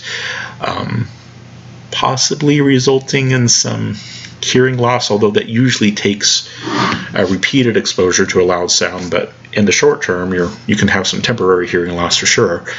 Shotguns and rifle caliber braced pistols that have the short barrels on them, those both have a high enough blast signature that you really would want to avoid them. And then guns that are kind of in the middle would be a 9-loader, a 9mm autoloader. 9mm, like I said, is a higher pressure round than 38 Special is. In fact, 9mm is usually about double the chamber pressure of a 38 Special, and so its blast signature is typically higher as well. And in a confined space, like in your home, you are going to feel that. It's not as terrible as some, but it's not fantastic either, so that's something to be aware of. And then there's the rifle caliber carbine, and it just kind of barely makes it into the middle third. The middle third, like I said, is 3.3 inclusive up to like 6.7. That's the middle third of the 10 scale. It's at the bottom of that, so it's still not great. And like I said, if you shorten up the barrel much, it's going to fall. If you lengthen the barrel, it's going to climb. So that is something to be aware of. But you still have to ask the question of whether or not the person who actually has to shoot it is going to be comfortable with it. For you, a rifle caliber carbine, it's like I said, it's in the middle of the 10 scale. Probably be okay for most avid shooters, but for a non-avid shooter, the difference between the pistol caliber carbine and the rifle caliber carbine is enough that they're probably going to prefer the pistol caliber carbine. And I've done this with people that don't shoot very often and give them each platform to work with or watch them with those platforms. I don't personally own an AR-15, but I do own 5.56 guns, and watch them with each platform, and they're almost always more comfortable with the pistol caliber carbine. And a lot of times they'll say recoil, but what they really mean, because the recoil impulses on the platforms are almost identical, what they really mean is blast. And for a lot of non-avid shooters, blast can be enough of an issue that difference between 220 and something in the 70s is enough to make one prohibitive over the other. Just something to consider. All right. And then another issue is operating the controls. And looking at this, there's tons of things that you could look at, but I try to simplify it a little bit in order to have something to work with. And so what I looked at is the number of firing controls, not the number of total controls, but the number of controls that you need when it's time to use it. The other controls can come into play when it's time to load it and things like that, and those certainly are merit worthy. And in some cases they can even be prohibitive for people, because sometimes you'll have guns that people can't charge, like autoloaders, and some people do not get along with autoloaders. They cannot rack the slide on them worth beans. Unless they're special autoloaders. They either have very easy slides or the slides have been adjusted so that you can get a real good grip on them, something like that. But there's lots of people that have trouble running slides on autoloaders, things like that. And charging handles on some of the carbines can be difficult for some people as well, and those do need to be considered. But for most people, those aren't too huge of an issue. The biggest issue is going to be, once you got the gun ready to fight, how easy is it to fight with. And so I looked at the number of actual firing controls. We're going to ignore the other controls that have to do with loading the gun and unloading the gun and things like that. The number of firing controls, and then we're also going to look at user-caused malfunction points. All right, so first up we have the revolver. As far as firing controls on a revolver, there's only one on most revolvers, and that is the trigger. And then as far as user-caused malfunction points on revolvers, there's usually not any. This doesn't mean that revolvers don't ever malfunction. They do, but they're usually mechanical malfunctions, not usually user-caused malfunctions. And so for most people who don't do a ton of shooting, that aren't going to put a lot of wear and tear on the gun, revolvers have a functional reliability and a functional operability that is much higher than a lot of other guns. on a functional level. I'm not necessarily saying on a mechanical level. On a mechanical level, they're usually better than autoloaders.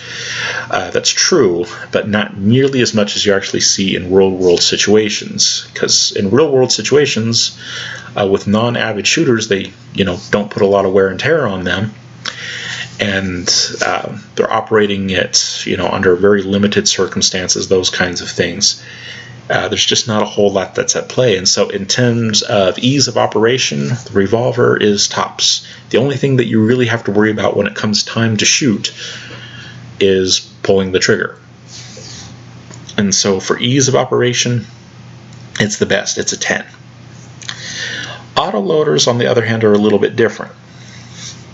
And a lot of modern autoloaders, especially a lot of modern striker-fired autoloaders like the Glock that's pictured here, they as well only have one significant firing control. That's true, just the trigger. But there's also a lot more opportunity for user-caused malfunctions with them. One of them is the slide. Depending on how you grip an autoloader, sometimes your grip can interfere with the operation of the slide, and that slide needs to come back and forth in order to load the next round into place. And if that slide is not free to move, it can cause a problem. And that slide needs to be moving independent of the frame of the gun, which means you need to have a really firm grip on the frame of the gun. And if you don't, you can get what's called a limp wrist malfunction. Your grip is limp enough that the slide is not moving independently of the frame, and it will cause the gun to malfunction. And so that is something that you would call as some form of a grip stoppage, either a limp wrist malfunction, or your hand was actually making physical contact with the slide itself and it slowed it down, caused a problem. Another issue with autoloaders, not necessarily this Glock, but with a lot of autoloaders, and especially a lot of you might call them older designs, although they still make them, but usually considered an older design, where you would have an autoloader with some kind of an external safety. Let's say a 1911 is a fairly famous example of this, where they have an external safety that you go ahead and you'll put a magazine in the gun, you rack the slide to put a round in the chamber, and then you put the safety on to make sure that the gun doesn't accidentally go off. Well, in self-defense situations, guns that have safeties on them are somewhat problematic in that people will very frequently forget to take the safety off. If it has an external safety that is normally employed, then it's very likely, unless you do a lot of training, it's very likely that you're going to forget to take the safety off when you need it. And this has happened in real-world self-defense encounters, where people had an autoloader, they put the safety on, bad guy comes, presents them with a lethal threat, they pull out their gun to shoot said bad guy, they pull the trigger and nothing happens, and they stand there with this dumbfounded look on their face trying to figure out what happened with their gun, and eventually they realize that the safety was on, and by that time either the bad guy has done what he's going to do, and if the bad guy had a weapon and you're fiddling around with the safety, he might have already shot you, or the bad guy is distracted enough by this, that, or the other thing that he doesn't happen to notice you in the background fiddling with your gun, and you're actually able to do something. But either way, it slows you down and it increases the likelihood that something bad is going to happen to you. Okay, so external safeties that people rely on, especially for non-avid shooters that don't train on having the safety on and then taking the safety off every time they go to fire. For those kinds of people, safeties can be a very detrimental thing. And then there's also the issue of the slide itself. Some people, when it comes to the whole safety issue, they know that having the safety on can be a problem, because if you forget to take the safety off, and then you can't shoot the gun. But they don't want to have a loaded chamber on their gun, and so what they'll do is they'll just leave the chamber empty and figure, okay, if something happens, I'll just bring out the gun, rack the slide, and then shoot. Don't have to worry about the safety at all. And that's not a terrible idea, but that does mean that you have to remember to rack the slide. You're just changing out one thing that you could forget, taking off the safety, for another thing that you could forget, which is to rack the slide. And so with autoloaders, there's lots of points for user cause malfunctions. But the thing is, with autoloaders, with most users, they usually only will encounter one of them.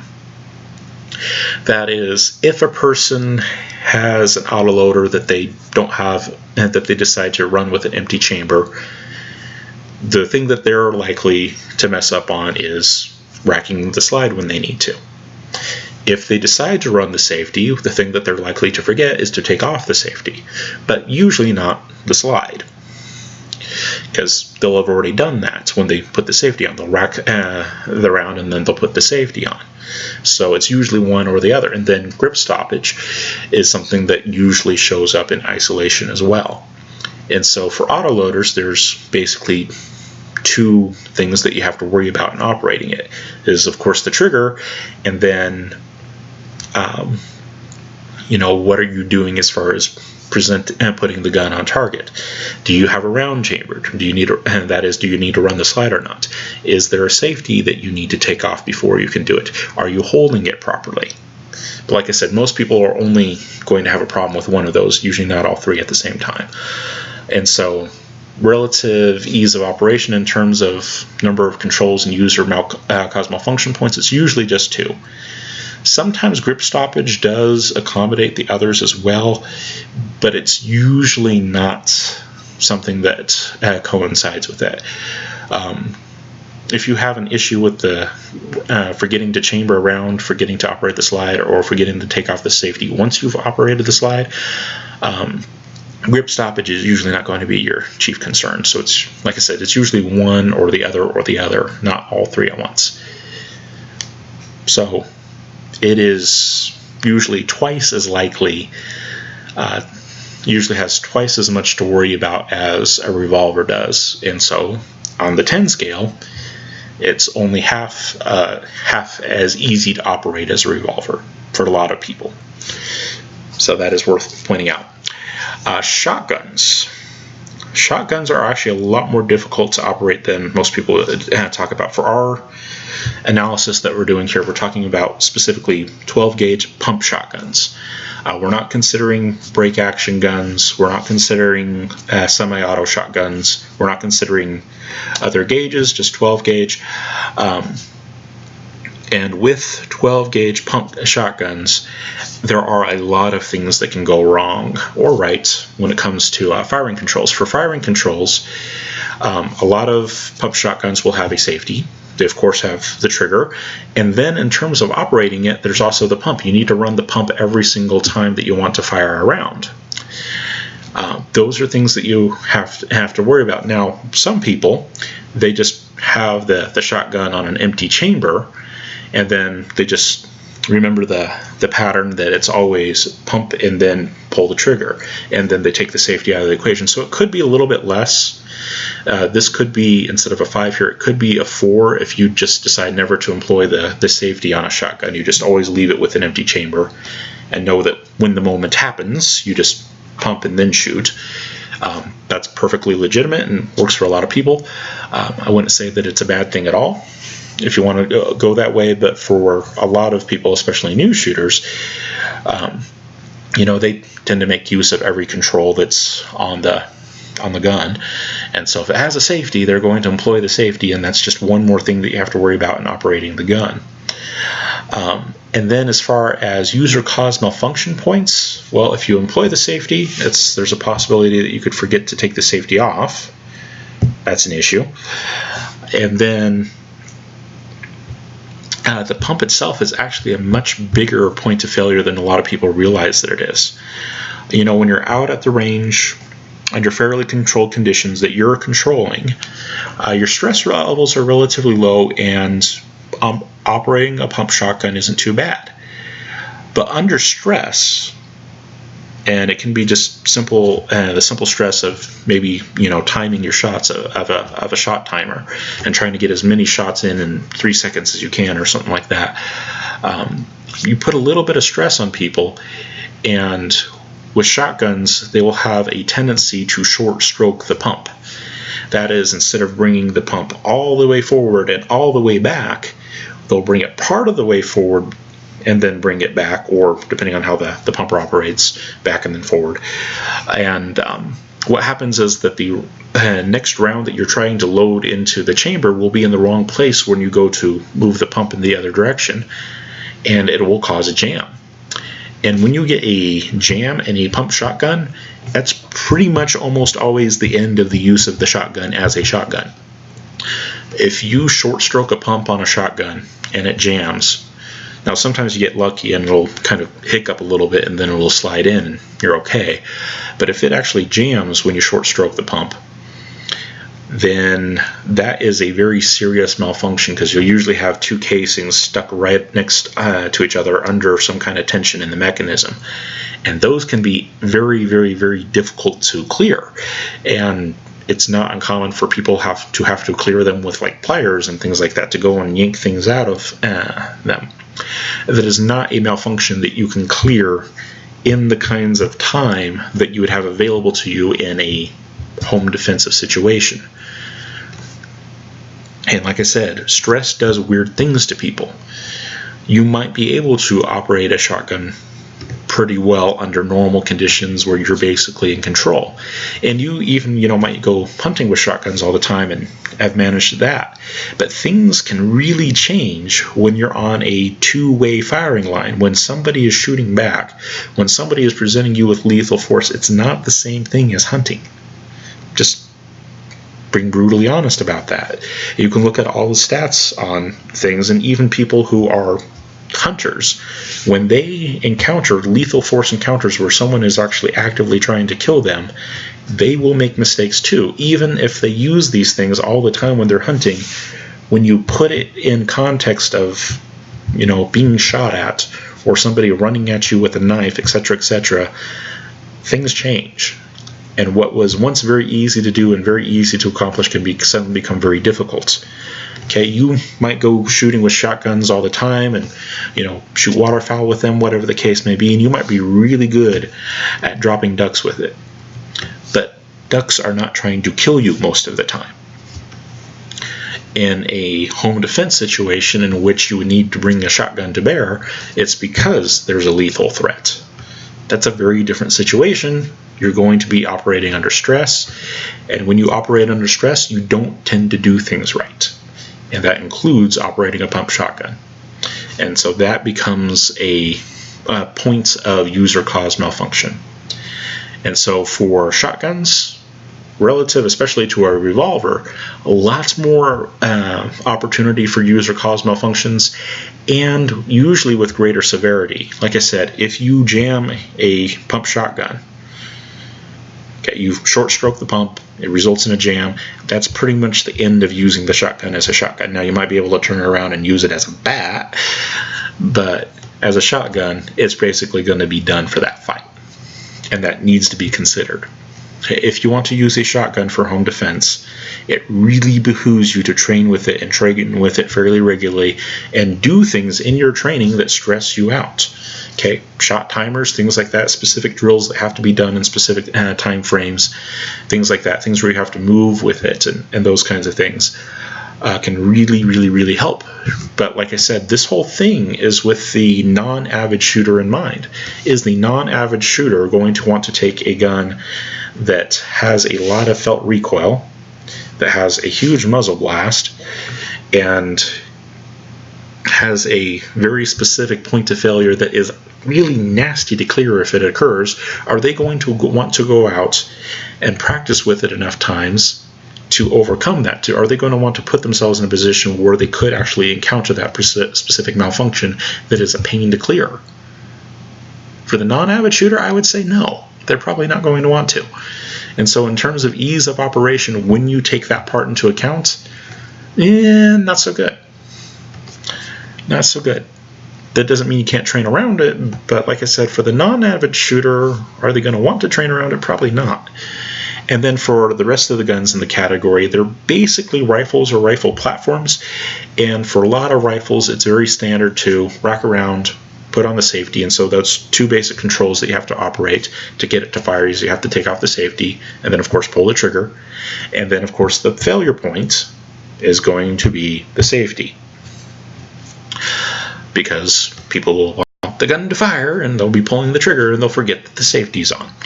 So with them, there's usually 3 things total that become an issue during operation. And so on the 10 scale, 3.3 just barely makes it into the middle category. Not terrible, but not great either. Shotguns, this one could be a 4 or 5. Like I said, some people run shotguns such that the safety is basically a non-issue. They just never have a round chambered. They always know that you go to pump the shotgun first. And that way the chamber is always empty and you never have to worry about a safety.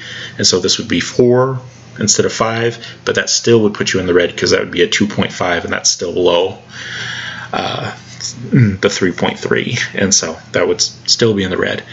Auto loaders, a lot of auto loaders are striker fired guns, and a lot of them don't have external safeties, so for a lot of them you just have to worry about pulling the trigger.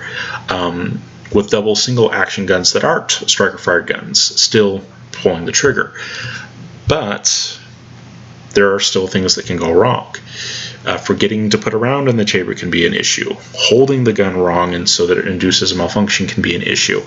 If you do happen to have one of the models that happens to have an external safety that has to be relied on because it's not double single action, then the safety can also become an issue, and technically it should also be up here on the trigger as well. Those kinds of guns, they might be very safe to carry because of the external safety, but in terms of actually being able to use them in a home defense situation, that safety becomes a liability. And so if you're dealing with a safety issue that can become a user caused malfunction point, and it's also an operator point, you have to defeat the safety in order to get the gun to fire.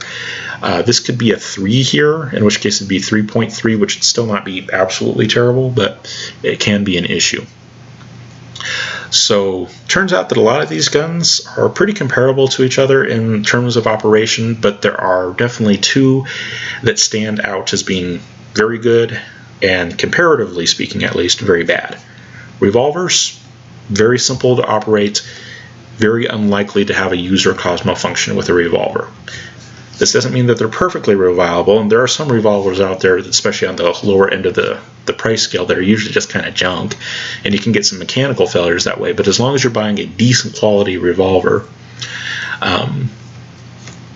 you're not usually going to have any great problems, especially over the number of rounds that the non-average shooter would put through them. Like I said, non-average shooter over the entire lifespan of the gun might only put 1,000 to 2,000 rounds through it. And in that relatively small number of rounds, you're not likely to have a whole lot go wrong. The only thing that you really need to know with a revolver is to pull a trigger, and that's pretty easy to do. On the opposite end of the spectrum is shotguns. Shotguns have a lot of controls on them. Like I said, not everybody uses all the controls, but they usually do at least have a safety. If you decide to operate the gun on an empty chamber, then you don't have to worry about the safety, but you still have to worry about at least the trigger and the pump. And the pump is a hugely major issue. If you have a safety, that's another potential point of failure that you can forget to take off the safety. But the pump on a pump shotgun is always going to be there. By definition, it's a pump shotgun. And like I said, if you happen to short stroke the pump, which happens under stress pretty often, then you're going to get a jam, and it's usually going to be a very bad jam, and the gun is going to be taken out of operation at that point. Okay, the other guns, if you happen to forget a safety or something like that, it's usually not completely fatal. You know, usually just run the action, tap, rack, bang, that kind of thing, and you can get it back in service. But when you get a short stroke on a pump shotgun, like I said, that usually pretty much takes it out of the fight in any meaningful sense. All right, functional accuracy. And functional accuracy, again, we're defining this for non-avid shooters. And so how people who might be recoil sensitive or blast sensitive or have some perception issues are going to shoot these kinds of guns. And so I included some of my own data because, frankly, I am recoil sensitive. It turns out that I'm actually not overly blast sensitive. I don't like blast. But in terms of accuracy, I'm not blast sensitive. Now, if you were to put me on a timer with a gun that produces a lot of blast, then yeah, it'll become a problem. But I'm more recoil sensitive than blast sensitive. So some of these numbers are actually taken from my own data, and then part of it is kind of amalgamated from what I've seen other people that have gone and shot with that I would put in the category of non-avid shooters. All right, so this is just a relative scale using 8-inch targets that I have available to me. The average score on those 8-inch targets times the number of yards away from them that they were to get comparative scores.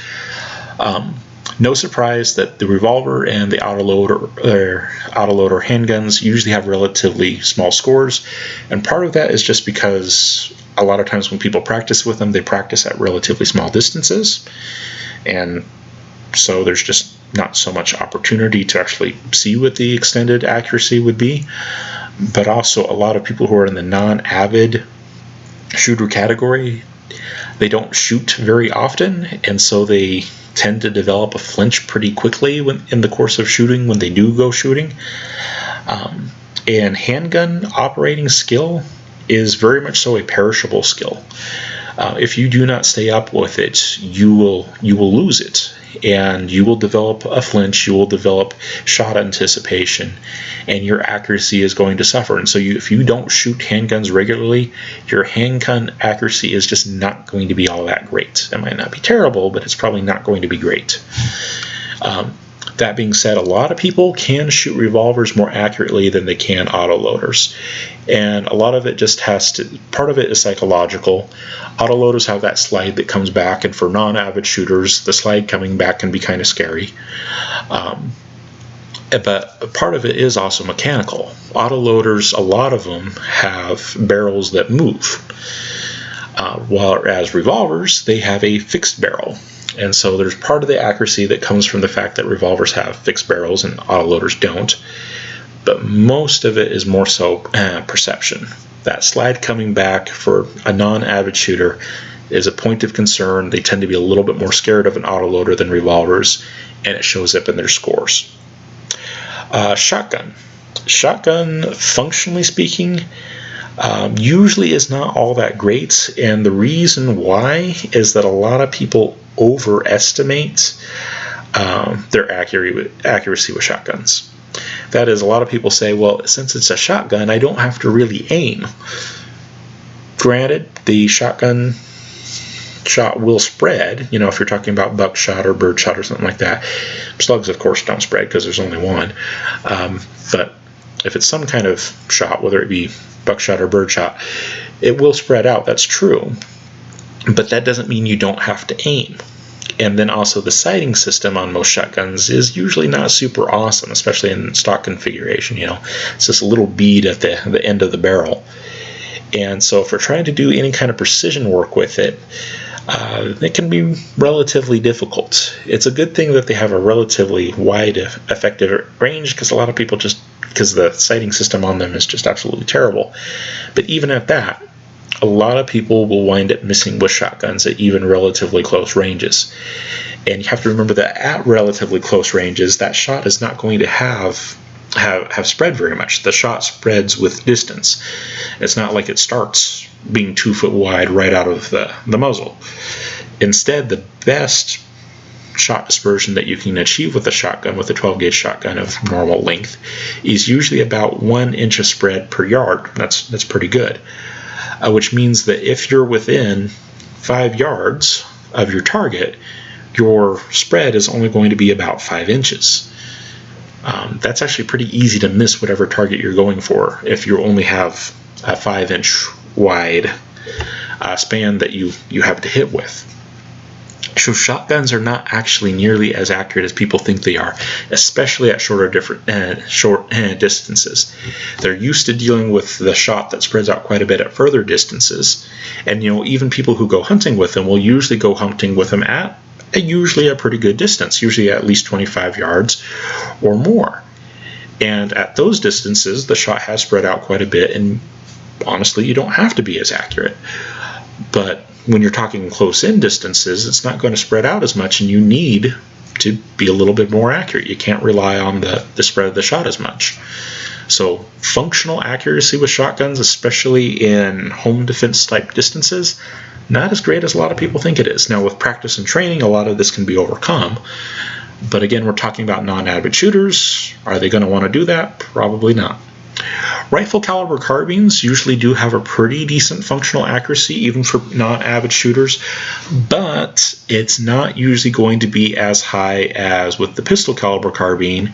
And again, that has to do with perceived recoil. The actual recoil between rifle caliber carbines and pistol caliber carbines is actually not all that different, but perceived recoil, this one has a true rifle round in it, therefore it must recoil more, and they get that psychologically in their mind even though it isn't actually true. But the blast signatures definitely are different between them, and that is enough to rattle people, and it makes it so that functionally at relatively close distances, a lot of non-avid shooters can get better hits with a pistol caliber carbine than they can with a rifle caliber carbine. Now, if we're talking about, hunting distances and things like that, 200, 300 yards, whatever, a rifle caliber carbine, some version of an AR-15, something like that, is definitely going to be a lot more accurate than a pistol caliber carbine. But if we're talking about non-avid shooters, relatively close distances, functionally, the pistol caliber carbine winds up being better for most people. And again, in the Mr. Guns and Gear video that I'm referencing here, he mentioned that. Okay, so I'm not saying anything greatly different than him. I'm just going into more detail with it and more of an emphasis on the non-avid shooter. Okay. Rifle caliber brace pistols and rifle and pistol caliber brace pistols usually don't do super great either for non-average shooters. With rifle caliber brace pistols, one of the issues that you run into is, of course, blast. Like we said before, they usually have shortened barrels, and so you get a lot more blast because you don't have as much time spent in the barrel to burn all the powder, and so it winds up burning at the end once it comes out of the muzzle, and it produces a lot of blast, and it can be an issue for people. It rattles them. But even pistol caliber brace pistols are not usually super great when it comes to functional accuracy either, and that happens to be because they're braced instead of actually having a proper stock on them. According to ATF specs, a brace is not supposed to be regularly shouldered. You can put it on your cheek, but you're not supposed to regularly shoulder it. You can put it on your sternum, but you're not supposed to regularly shoulder it. Last time I checked on the laws, you can occasionally shoulder it, but you're not supposed to do that normally. And of course, because it's a brace, you can also wrap it around your arm. There's these little wraps on the braces that actually go around your arm, and you can shoot from there. And none of those positions, either shooting with the brace touching your cheek, on your sternum, or wrapped around your arm, is overly comfortable to shoot with. People are usually more accurate with that kind of a system than they are with a handgun. That's true, because you've got an extra point of contact. But it's not as stable as locking it into your shoulder. And if you do happen to fire it from your shoulder, which the ATF really doesn't like, they say it's okay to do it occasionally, but they still really don't like it. But even if you do that, these braces are usually considerably shorter than a proper stock is. And so you wind up really super scrunched up, not very comfortable, and it's going to make it harder to get effective hits with.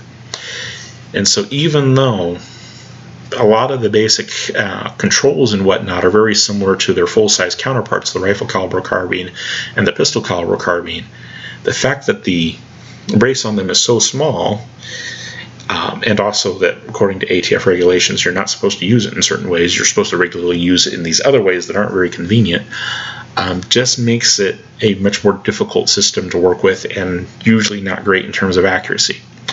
Alright, so putting them onto a 10 scale, functionally for most non-average shooters, the pistol caliber carbine is going to be the best, score of 340. That one will become our 10. Everything else will compare to that. So it'll be whatever we're comparing divided by 340 times 10 gives us our number on the right hand side here. As you would probably expect, the handguns, both the revolver and the autoloader, are the ones that are going to have the worst functional accuracy. Like I said, for non-avid shooters that aren't going and training with them regularly, they're just not going to do very well with them. And even at relatively short distances, people will miss with handguns on a fairly regular basis. So that is definitely a problem, and it is enough of an issue that it can be considered detrimental. Like I said, it falls into the bottom third of the 10 scale.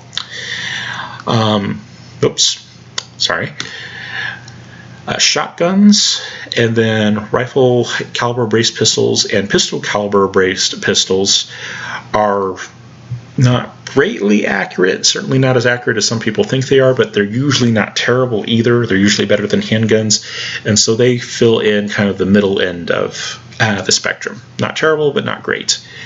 But in terms of functionally being very accurate and very usable, rifle caliber carbines and pistol caliber carbines usually are at the top of the scale. If you're talking about a skilled shooter with good set of optics on it and things like that, rifle caliber carbines can come out ahead. But if you're talking about a non-avid shooter, just because of the perceived difficulties, not necessarily the actual, but the perceived difficulties of a rifle caliber carbine, the pistol caliber carbine for non-average shooters will usually functionally be more accurate. Not mechanically, they can shoot much further than and maintain much better groups than pistol caliber carbines can, but for non-average shooters at relatively close distances, yeah, it's not going to always work out that way. Mechanical capabilities versus what the person is capable of sometimes do very different things.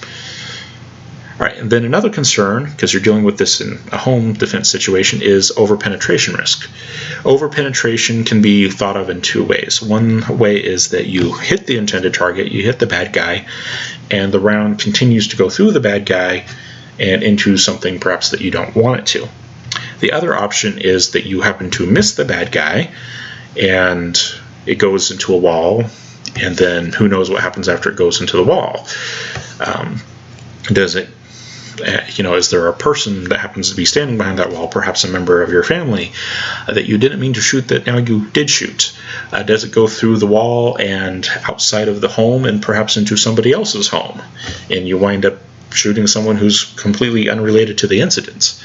That's what over-penetration can be thought of. It's either you hit your intended target and the bullet kept going through the intended target, or it's you missed the target, and now where did that bullet wind up? And did it wind up in someone or something that you really didn't want it to? All right, this one is hard to find absolutely concrete data for. I'm sure there are probably some studies out there, but I found it easiest just to put it in relative terms, kind of based on what I know about the cartridges and based on what other people have said, and just kind of amalgamating it all. But I don't really have super hard data for this one, so I just did my own 10 scale based on what I'm aware of. And in terms of being the least, or I should say the most favorable in terms of having a low over-penetration risk, that's not convoluted at all, but the gun that is the least likely to over-penetrate and therefore the best on our scale, the 10, is going to be the rifle caliber carbine. And this sometimes surprises people, but as was mentioned in the MrGunsNGear video, and you can find lots of data to back it up, a intermediate rifle cartridge that has a fairly light, delicate bullet is not going to penetrate very deeply into things. Either once it's gone to a soft target, like a bad guy, a rather fleshy target, it will tend to try to dump a lot of its energy in a fairly quick span of time. And yeah, a lot of times it will come out the backside, but it won't have much energy when it does. Or if you completely miss the bad guy and it goes into a hard target, like a drywall or something like that, before it goes on out, it will again try to dump a lot of its energy very quickly. It's a small bullet moving very fast, tends to dump energy instead of retain energy, and what that results in is functionally less over-penetration. Now, that is bullet dependent.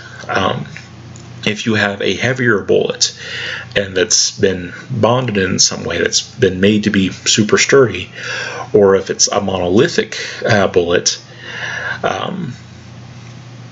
just pure lead or something like that. Although I don't know why you'd be firing that out of a 5.56 rifle, but just hypothetically. If it's completely monolithic and fairly dense, then yeah, that can be a little bit of a problem. But with a lot of 5.56 rounds, especially the 55 grainers, the open tip designs, a lot of times they get called hollow points, but they don't act like handgun hollow points do. But any relatively delicate 5.56 round is not going to be super likely to over penetrate. Next in line with that would be the rifle caliber brace pistol, provided that you have at least a 10-inch barrel on it. Then again, it's going to want to dump its energy fairly quickly, and your over penetration risk, either of going through the intended target or missing the intended target, is going to be relatively minimal. Now, if you miss, you're still not helping anyone on the other side, but there is less of a risk with a rifle caliber brace pistol, provided that the barrel is at least 10 inches. Next after that would be the shotgun. Shotguns normally are kind of at extremes. A lot of times when people use shotguns, they either use them with birdshot, which is very low penetration risk, and in fact sometimes so low that it's not even effective on the intended target. Sometimes it will literally bounce off of the intended target. So birdshot is not usually recommended for home defense situations, and I would agree with that. Birdshot is really not optimal, but it has very low over penetration risk. So people usually use shotguns either with birdshot in it to hunt birds, or they'll put something like buckshot or slugs in it to go hunt deer, maybe bears, much larger game. And with those bigger rounds, with buckshot and with slugs, there's a huge over penetration risk. The reason why I put the shotgun at a 6 though is because they do actually make intermediate cartridges for shotguns, that rounds that have pellets in them that are not as small as a birdshot, but they're also not as big as double-aught buckshot or slugs. And I'm thinking specifically of number 4 buckshot. Number 4 buckshot usually is the best happy medium between the two extremes. It does not grossly underpenetrate like birdshot does. Like I said, birdshot sometimes isn't even effective on the intended target. You can, depending on the distance you are away from someone, you can actually shoot someone with birdshot from a shotgun and it not actually produce any major wounds whatsoever. Depending on the distance that you're away from and what kind of birdshot you're using. And then buckshot, on the other hand, especially plated buckshot, tends to go through just about everything in sight, which is not good. Number 4 buckshot, and especially non-plated number 4 buckshot, which is just little lead spheres, tends to be the best balance. It's usually effective on whatever the intended target is, but the over penetration risk of going through multiple walls, interior exterior walls, is usually relatively small. And so I put shotgun kind of in the middle because it does have intermediate cartridges. Like I said, number 4 buck is really good. Okay, and then after that I would put the pistol caliber carbine. Pistol caliber carbines shoot pistol calibers, and pistol calibers actually do tend to over penetrate a lot, and that's because pistol calibers are relatively heavy bullets moving at relatively slow speeds. They tend to retain energy instead of dump energy. Rifle caliber guns, they tend to want to dump their energy when they go into a new medium. Pistol caliber guns, though, they tend to try to retain a lot of that energy. But with a pistol caliber carbine, it's going to be going faster because of the longer barrel. How much you gain or don't gain is usually dependent on a number of factors, but it's usually going faster out of the barrel, and so it starts to take on a little bit more rifle-like tendencies. And then there also are some bullets that you can get for pistol caliber carbines that will dump their load relatively quickly. And one of those kinds of ammunition that are out there that is worthwhile looking at is low density rounds. And there's a few different companies that make them, especially Lehigh and Fort Scott will make low density rounds that are basically solid copper rounds. very low density, very light rounds. And the nice thing about low density rounds is that they tend to behave a lot more like rifle rounds, that they tend to dump energy instead of retaining it like normal pistol caliber rounds do. And so given the increased speed that you get out of the carbine length barrel, and given that you can put in a low density round like from Lehigh or Fort Scott, that makes pistol caliber carbine something that is not prone to maybe excessive over penetration, but I would still put it kind of at the bottom of the not super excessive scale. And so that's why I gave it a 4. Number 4 buckshot out of a shotgun is definitely better. But like I said, some people when they run shotguns, they'll put in buckshot, double-aught buckshot instead of number 4, or they'll put in slugs, and those over-penetrate like crazy. Pistol caliber carbines, a little bit harder to get them to not over-penetrate, but it is doable. And then in terms of relative over-penetration risk, I would put the .38 Special and the pistol caliber brace pistol in basically the same category. The .38 Special I would put in the same category of being a 3, definitely detrimental, definitely prone to over penetration, but not as badly as some, just because it is a relatively low power round to begin with. It's a relatively small bullet as handgun rounds go, and it's moving relatively slowly, and so once it goes through at least one medium, there's not usually a ton of energy left. And so yes, it is going to over penetrate, especially if it doesn't hit anything first. You just shoot the wall instead of shooting the bad guy. But it's not as terrible as it could be. And the same thing with pistol caliber brace pistols. They usually have a little bit longer barrel on them. Gets the round moving faster, going to want to behave a little bit more like a rifle round does. Still going to over penetrate because it's not a super long round, but it's going to be better than some others. In terms of over penetration risk though, the 9mm autoloader is usually one of the worst. And that is because it is indeed, comparatively speaking to a lot of these rounds, it is a somewhat heavy round, 115 grains, compared to, like, say, the 55 grains of the rifle caliber carbine. And it's going to be moving at kind of a Goldilocks speed. It's not going to be super slow, so that it could be stopped by something, but it's not super fast that it tends to dump its energy either. Instead, it's just going to punch holes in things. And so 9mm can have a pretty significant over penetration risk, and so I put it at a 2. At least that's my thinking on it. So basically, most of the time, pistol caliber guns, whether it be revolver, autoloader, or a pistol caliber brace pistol that has a relatively short barrel, those ones are actually going to tend to over penetrate more than anything else. Shotguns, if properly loaded, are going to give you a moderate amount of penetration. And then pistol caliber carbines, properly loaded, will give you a moderate amount of penetration. But the ones that do the best in terms of not over penetrating are the rifle caliber rounds that we're considering here. 5.56 is a good round for not over penetrating. Now, this doesn't work when you talk about larger caliber rifle rounds. Okay, if you decide that you want to defend your home with a 50 BMG, that thing is going to go through pretty much everything in its sight. If you decide to defend your home with a 30-06, that is also a very powerful round. It's a fairly large diameter round, and yeah, it's going to try to dump some energy, but not enough to prevent over penetration. 5.56 is kind of in that Goldilocks zone of being a very small bullet, very fast bullet that tends to dump its energy very quickly, and a lot of the bullets that you can get for it are very delicate. And if you really want to minimize over penetration with a rifle caliber carbine, looking at varmint rounds is a good idea. Varmint rounds tend to break apart very easily. Some people would say fragibles, and fragibles, when you actually hit the target, are okay. But if you don't hit the intended target with a fragible and instead you hit a wall, they'll tend to act a lot more like normal ball ammunition, and so not as much of a benefit there. But varmint rounds, regardless of whether or not they hit the intended target or you miss and you hit a wall, varmint rounds will tend to dump energy very quickly, produce very little over penetration risk by comparison.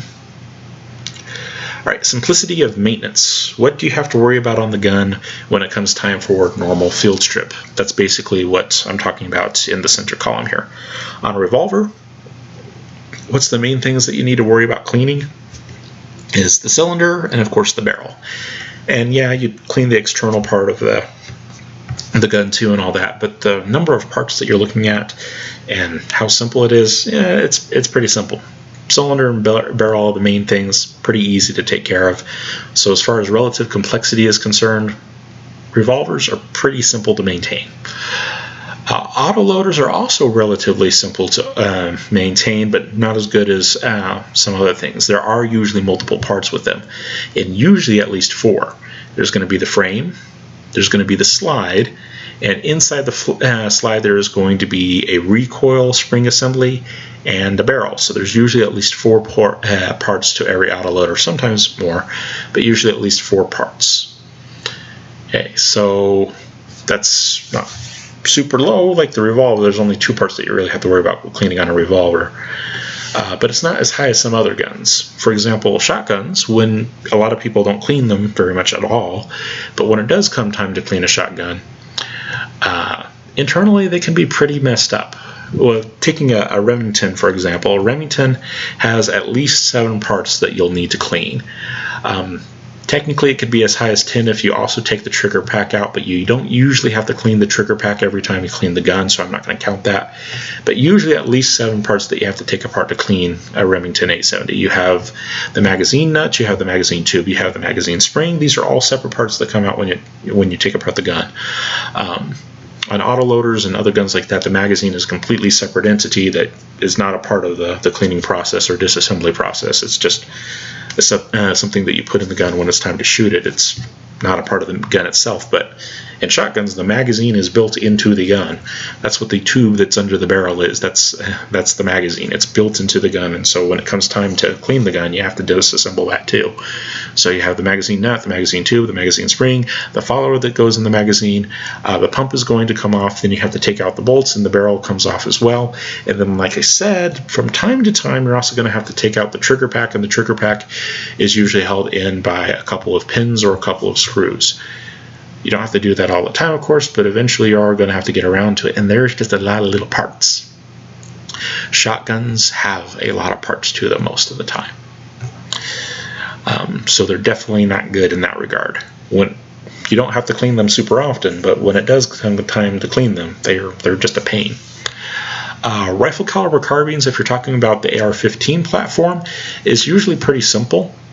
It has a lower receiver and upper receiver that you separate, and the upper receiver will also have the barrel in it. And then once you get the two separated, you pull out the charging handle, and with the charging handle will usually come the bolts. And those are all the main pieces that you regularly need to clean. Now, from time to time, you will need to take apart the bolt itself, take out the firing pin from time to time, clean it down, get inside the trigger pack from time to time. But for the most part, you're just dealing with 4 main parts. And so a rifle caliber carbine and an autoloader to maintain are actually not all that difficult. Now, of course, the autoloader is smaller, so it usually doesn't take as long to clean. But as far as difficulty of taking it apart and putting it back together, most autoloaders and most rifle caliber carbines are pretty similar.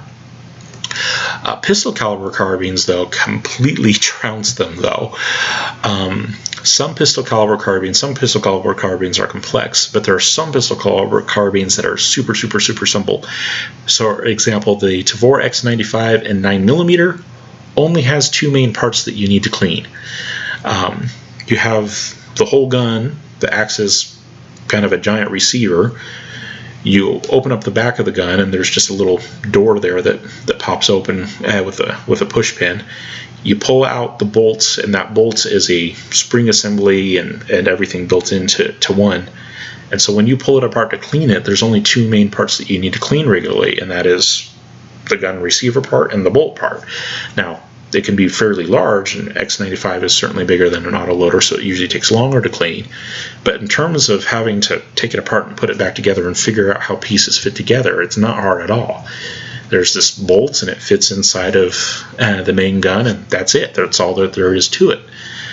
And even a lot of other pistol caliber carbines are not terrible when it comes down to taking them apart. For example, the CZ Scorpion, which is what is pictured here, that one has only 3 main parts.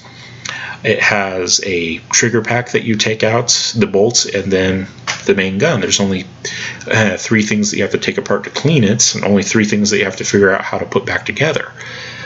Pistol caliber carbines can be simpler than rifle caliber carbines, but you can go the opposite way as well.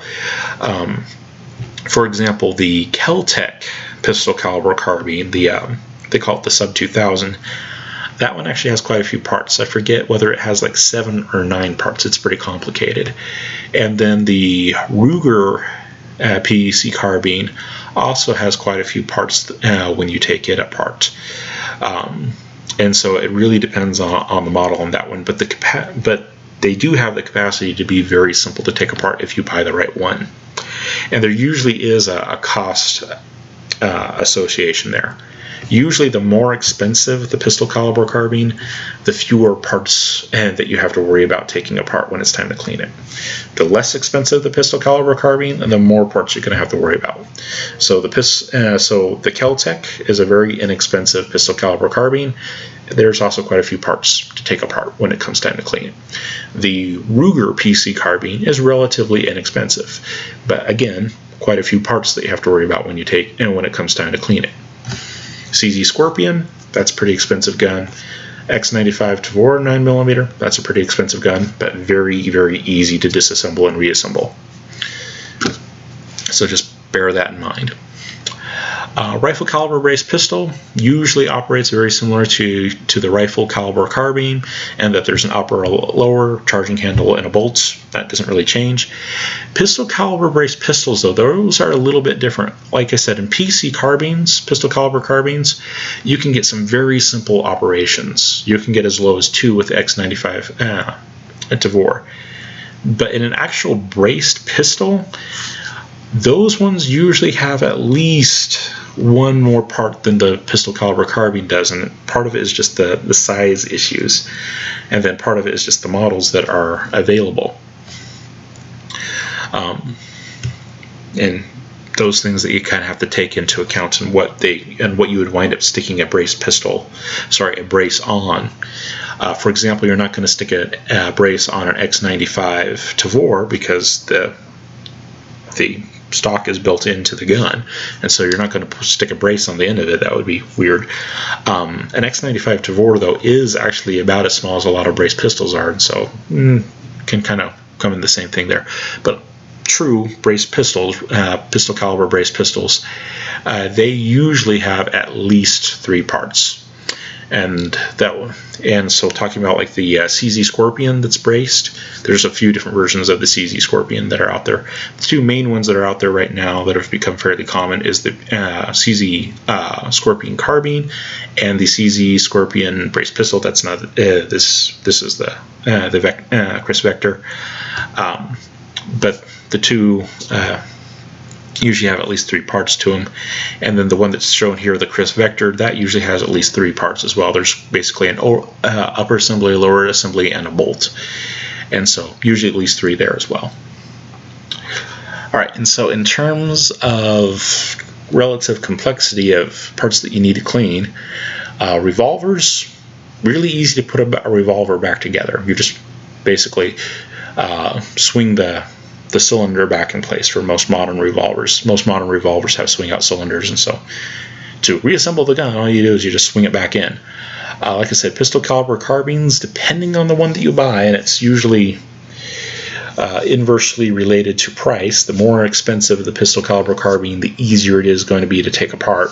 Those ones can also be very simple as well. X95 Tavor 9mm is a bolt that you slide back into the gun. You close the little trap door, and that's it. That's very simple. And then pistol caliber brace pistols are usually pretty easy as well, although sometimes a little bit more complicated, but pretty easy as well. And then most of the other guns are going to have at least 4 main parts with autoloaders, rifle caliber carbines, rifle caliber brace pistols. But the one that does usually have more parts than everything else pretty consistently is the shotgun. A 12 gauge pump shotgun will usually have quite a few parts to it. It's just the reality of the situation, and a lot of it comes from the fact that pump shotguns have a built-in magazine. And when you disassemble the gun, you wind up having to disassemble the magazine, and it has lots of parts. It's just the nature of the beast. And like I said, a lot of times with shotguns, you don't have to take them apart very often to clean them, but when you do, you're going to have a lot of parts sitting there on the table in front of you. And that's just the reality that you're going to have to deal with. And then we come back to that issue. Is this what the non-avid shooter is going to want to deal with? Which one of these is going to be best for the non-avid shooter? A revolver that's fairly small and has relatively few parts? It's looking pretty good. A handgun autoloader that's relatively small, it might have a few more parts, but it's still relatively small, easy clean in that regard. Or are they going to want to get into one of the big guns where you take more time just because it's bigger? But then again, PC carbine, pistol caliber braced pistol, if you get one of the more expensive ones, that can be really easy to take apart and clean too, so something to consider. Anyways, when you put it on a 10 scale, the ones that wind up being the best are the revolver, the PC carbine, and the PC braced pistol. That is pistol caliber braced pistol. The ones that are kind of middle of the road are 9mm autoloader, rifle caliber carbine, and rifle caliber braced pistol.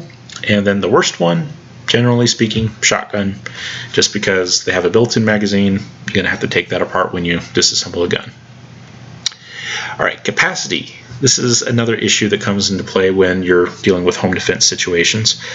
A lot of times capacity is not that big of a concern, to be honest. In most defensive shooting situations, it depends on the study that you read, but most of them will say somewhere between 2 and 4 rounds, depending on the study that you look at, is what is used on average. The problem, though, is that not every situation is average. And not every situation is the majority situation. What happens if you're an exception? There have been recorded cases where 5+ individuals have invaded someone's home. And the question becomes, do you have enough rounds in your gun to deal with 5+ individuals invading your home? And if you have a relatively low capacity, probably not. Now, are you going to need to use all the capacity all the time? Probably not. It'd be a very rare case, but they're not impossible. And because of that, it's worth thinking about. Like I said, there are documented cases of citizen-involved home defense scenarios that involve 5 or more assailants. There was actually one case that involved up to 10 assailants. They weren't all in the home. There was a few that were in the home, and then a few people who were waiting outside in case something in the home didn't go right for them. And they wound up winning that fight because there were 10 of them. And when you talk about capacity, 10 people is a lot to deal with. And so let's just go through the normal capacity of a lot of our platforms here. Revolver, a lot of self-defense revolvers are usually fairly small, usually only have 5 rounds. Now, the average situation, the normal situation, the majority situation, like I said, is usually resolved in 2 to 4 rounds. So a 5-shot revolver, in most situations, is going to be enough. But like I said, the situation where you have 5 or more people trying to invade your home is not unheard of. It's certainly not normal, but it's not unheard of either. And do you want to be sitting there with a 5-shot revolver when you've got 5+ people coming at you? Well, as long as it's exactly 5 and you are a dead shot, you might be okay. But if it's 6 people or 7 people, and those numbers have been recorded, you're going to have a little bit of a problem. Autoloaders, 9mm autoloaders, a lot of them, not all of them, but a lot of them are double stacks. Like the Glock 19, for example, is a double stack magazine, and that's what I mean by double stack. It's a double stack magazine, and it will hold more rounds. For a double stack magazine, in most more or less normal 9mm autoloaders, they'll hold 15 rounds. And would I feel great about taking on 5+ assailants with 15 rounds? Maybe not great, but I would certainly feel better with 15 rounds than 5. Now, are all 9mm autoloaders like that? No, there are some 9mm autoloaders that are single stacks, and they'll usually give you more than 5 rounds, but they won't usually give you 15 rounds. They'll usually be somewhere between like 7 and 9 rounds for a single stack 9mm autoloader. But like I said, a lot of them are double stacks, and it's not at all hard to find a double stack. And if you're talking about a home defense situation where you can have as big a gun as you want, you might as well go for a double stack. The only reason why they make single stack 9mm guns is so that they're more concealable for everyday carry purposes. But if this is just something you're going to stick in the home, you might as well go for as big a magazine as you can have. And like I said, I would definitely feel better with a 15-round magazine than a 5-round magazine. I still might want more, but it's definitely better than 5. Shotguns. Like we mentioned earlier, shotguns are ballistically more effective than handguns. That's certainly true. But you also have to take into account that you usually don't have as many rounds with them. A lot of shotguns will hold 6 or 7 rounds in the magazine tube that's under the barrel. And that's pretty normal. And that's not many. Now, for an average self-defense situation where the number of shots fired is usually somewhere between 2 and 4, or at least with the statistics that are available to us. Now, it is true that when it comes to the statistics, people tend to underrepresent the number of shots that they fired rather than overrepresent, and so in reality it probably is higher than the 2 to 4, but still, in most situations, 7 rounds would probably be more than enough. But like I said, if you're dealing with a situation where you have, 5+ assailants and you miss a time or two, 7 rounds might not be enough. Is that the majority situation? No. Is it the normal situation? No. But it's not unheard of. And because of that, it's worth consideration. A shotgun might not have enough rounds to get the job done. Now, when it comes to the carbines and the braced pistols, most of those you can get with fairly large magazines. They might not come with fairly large magazines, but you can get fairly large magazines for them in a lot of cases. For example, the Ruger PC carbine has an adapter that it comes with that allows you to put in Glock magazines, and Glock magazines can hold 30+ rounds. Rifle caliber carbines, AR-15s, you can get 30+ round magazines for them. You can get 40-round magazines for them that are pretty reliable. You can even get drum magazines for them that are 60+ rounds that are at least moderately reliable.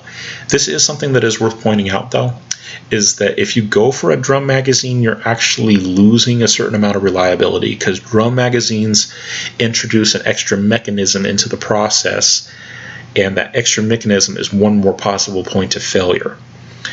Drum magazines are not typically as reliable as inline magazines. So if I had the option of going for a 60-round drum magazine on an AR-15, or going with a couple of 40-shot magazines, and they do make 40-round magazines for AR-15s, I would go for the 240s.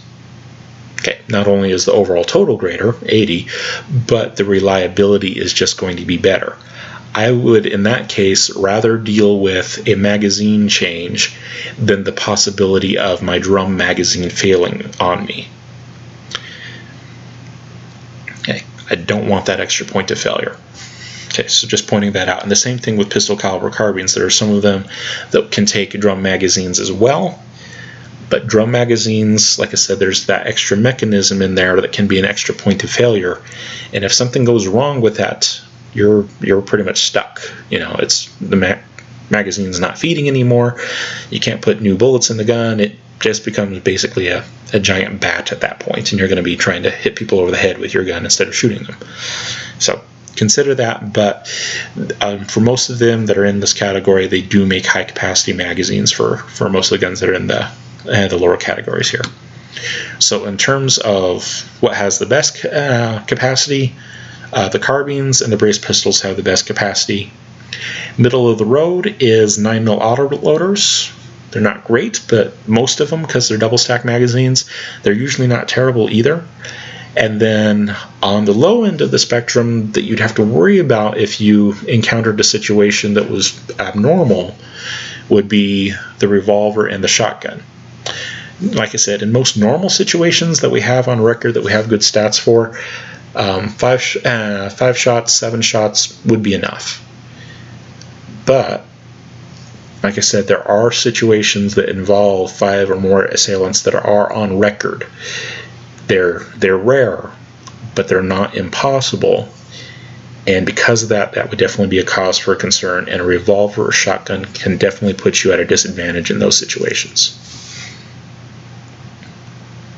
Another concern is maneuverability. How easy is this to move around the house in?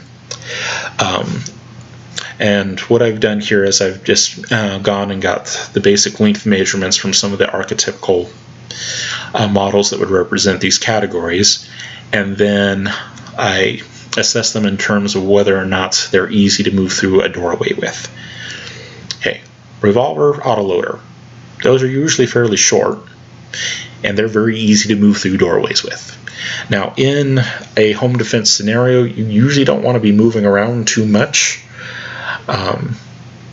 but there will usually come a point where you're going to want to move at least sometime, and it'd be great if you could at least get through the door, and that's why I say doorwayable. Like I said, most of the time you just kind of want to stay in place and not move too much. That's usually what is best, tactically speaking. There's lots of things that go on in the MrGunsNGear video that I'm referencing here. He mentions that specifically, that you don't usually want to be moving around too much, but maneuverability can be a concern. And handguns are definitely maneuverable, definitely doorwayable. Now, when you talk about the long guns like shotguns, rifle caliber carbines, and pistol caliber carbines, most of them are over 30 inches, and that sometimes is not enough to move through a door very well with. You kind of have to change and move it into a weird position. Especially if you're not a skilled person, you're going to wind up moving the gun into a weird position, and you could have to take your gun off of horizontal to move through some doorways with them. And if you have to take your gun off the horizontal, that means that you're going to have your gun in a position where you're not going to be able to fire at a potential threat. And so that can cause problems. And so shotguns, rifle caliber carbines, and pistol caliber carbines, especially for non-avid shooters who don't train around that issue, there's a very good chance that moving through a doorway or a small passageway will result in them taking the gun off of horizontal, meaning that they're not going to be able to deal with a potential threat that might arise in that moment. That's definitely a detriment. The brace pistols, though, those are usually fairly small. You can usually hold them pretty close to your body, and so they are kind of doorwayable, but usually not great. I'm not going to say it's a definite yes or a definite no. They're just kind of middle of the road. That's why it has the non-happy but non-frowny face, just kind of bleh. All right, then converting that into a relative score, and you'll see there are no decimal points on these relative scores. That means it's based off my perception rather than hard data. I did not decide to do it directly linearly to the length of the gun, just because if you get a 3-inch gun, yes, that is very, very, very small, but that doesn't mean that it's just so much more maneuverable than every other gun that's out there. There's definitely a limit on either side as to what is effective and not. And so I don't feel that it's how maneuverable a gun is directly proportional to its length.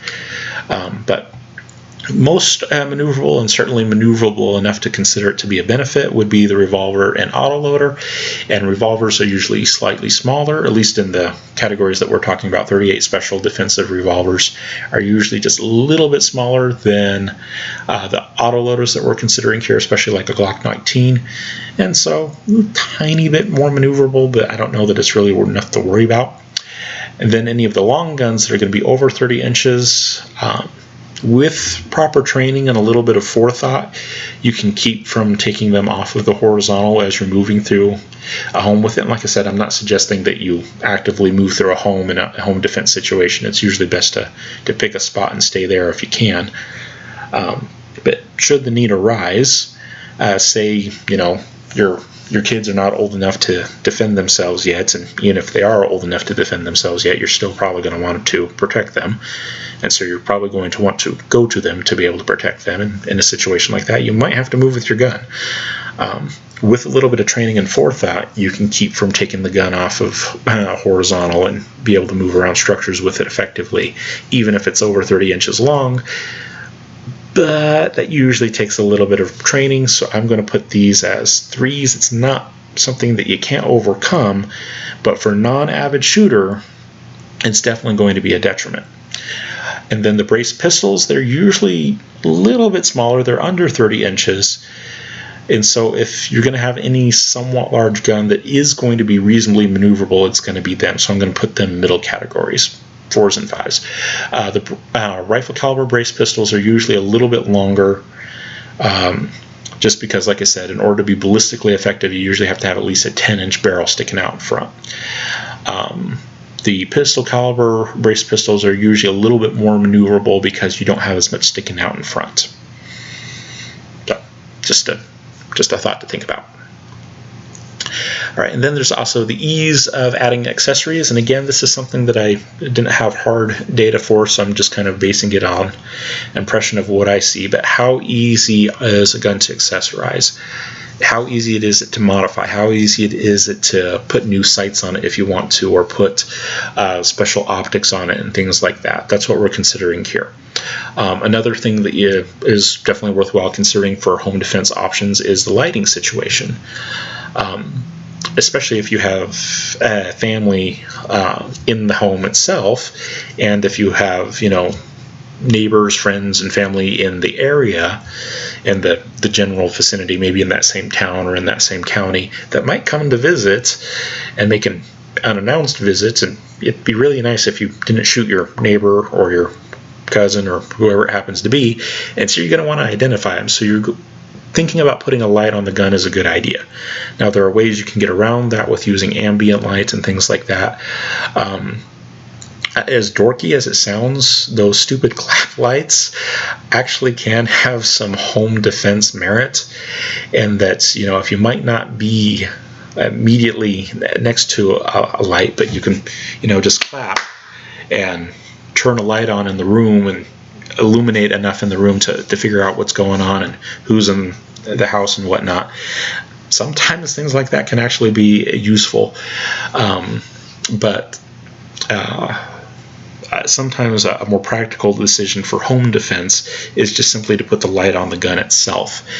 And so when we're talking about ease of accessorizing, we're talking about putting a light on it so that you can identify who this is, who's in your home. Is this your cousin who came for a surprise visit and was trying to surprise you, which they shouldn't be doing, especially in the dead of night and things like that?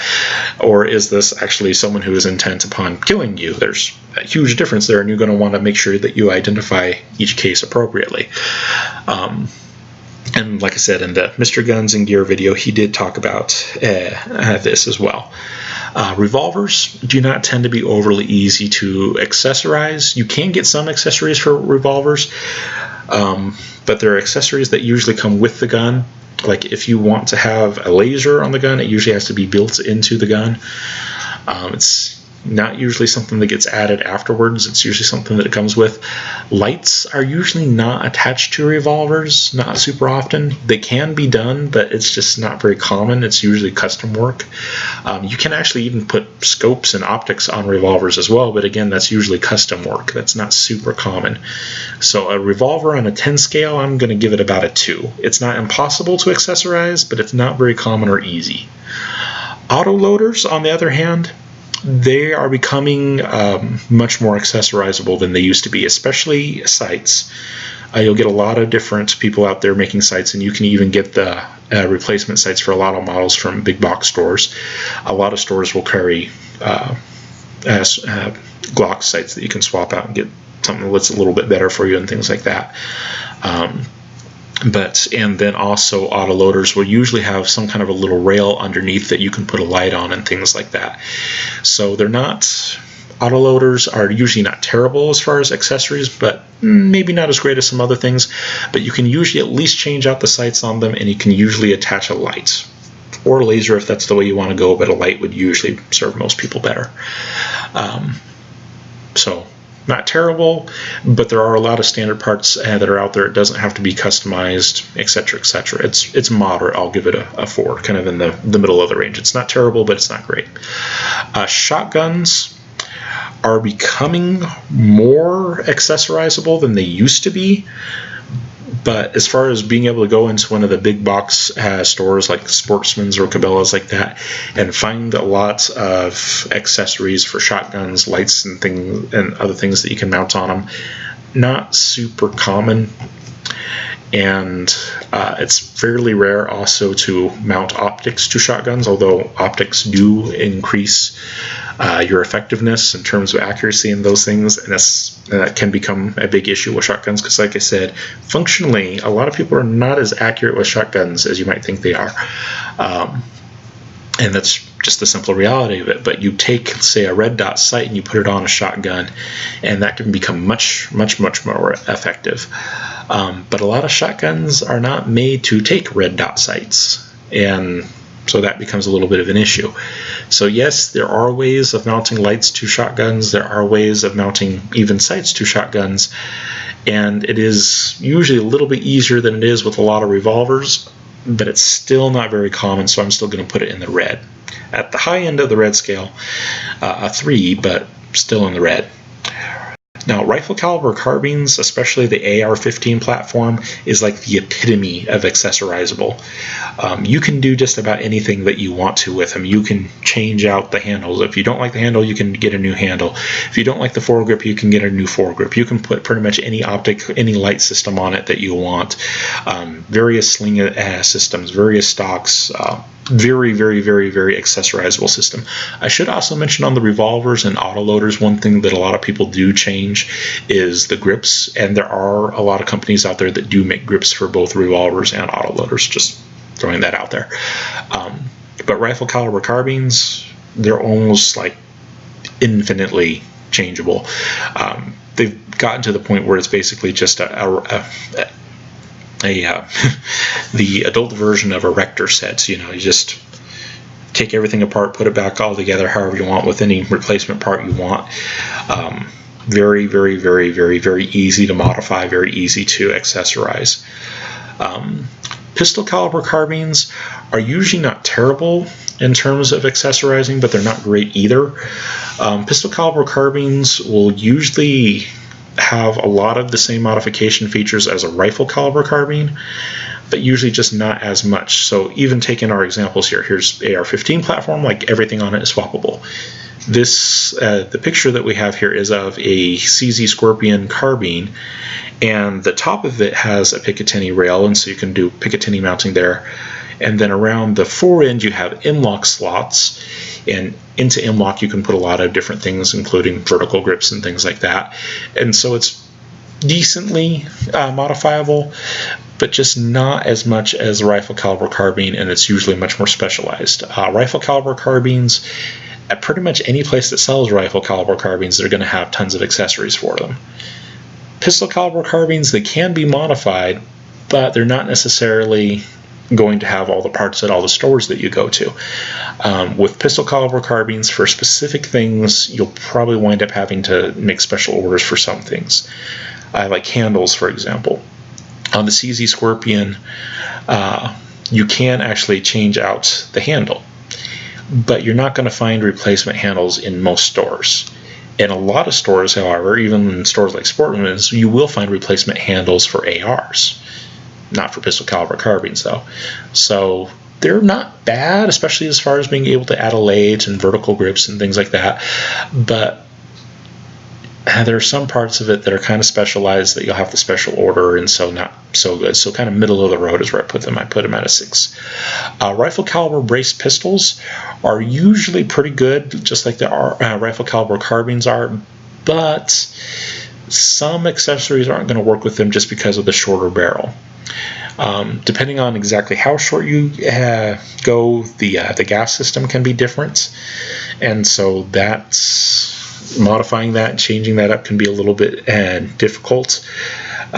Another thing with a rifle caliber brace pistol, if it's a brace pistol, according to the law, according to ATF regulations, you cannot put a vertical grip on them. And so there is an entire class of accessories right there that you are not allowed to use. You are not allowed to put vertical grips on brace pistols, either of the rifle caliber sort or the pistol caliber sort. And then when it comes to pistol caliber brace pistols, they don't tend to be quite as modifiable as their carbine cousins. Usually not too far off, but usually not quite as modifiable, and a lot of it just has to do with size. There's usually less places to mount things, so you can't accessorize it as much. And then again, because it's a brace pistol, it's a fairly specific niche that it fills. Sometimes it's just one of those things that you can't find parts for. Fairly specific, special order kind of thing, not quite as good as it could be. All right, so in terms of ease of accessorizing, rifle caliber carbines and rifle caliber brace pistols are good. Remember, with your rifle caliber pistols, though, you cannot put vertical grips on them, though. In the middle range, you would have your 9mm autoloaders, your 9mm pistol caliber carbines, and your 9mm pistol caliber brace pistols. Those are decent, not terrible, but not great. And then the ones that usually are typically fairly difficult to accessorize are the revolvers and the shotguns. Not impossible. I didn't put them out, either of them out at one. They're not impossible to accessorize, but usually quite a bit more difficult. All right, and then another consideration is cost. Now, if we're talking about non-avid shooters, when you figure in the sustained cost of the ammo, these actually tend to even out a little bit. That's actually what that was. At the beginning, when I was talking about things that we're not going to consider, the SC there was supposed to stand for sustained cost. Now I remember.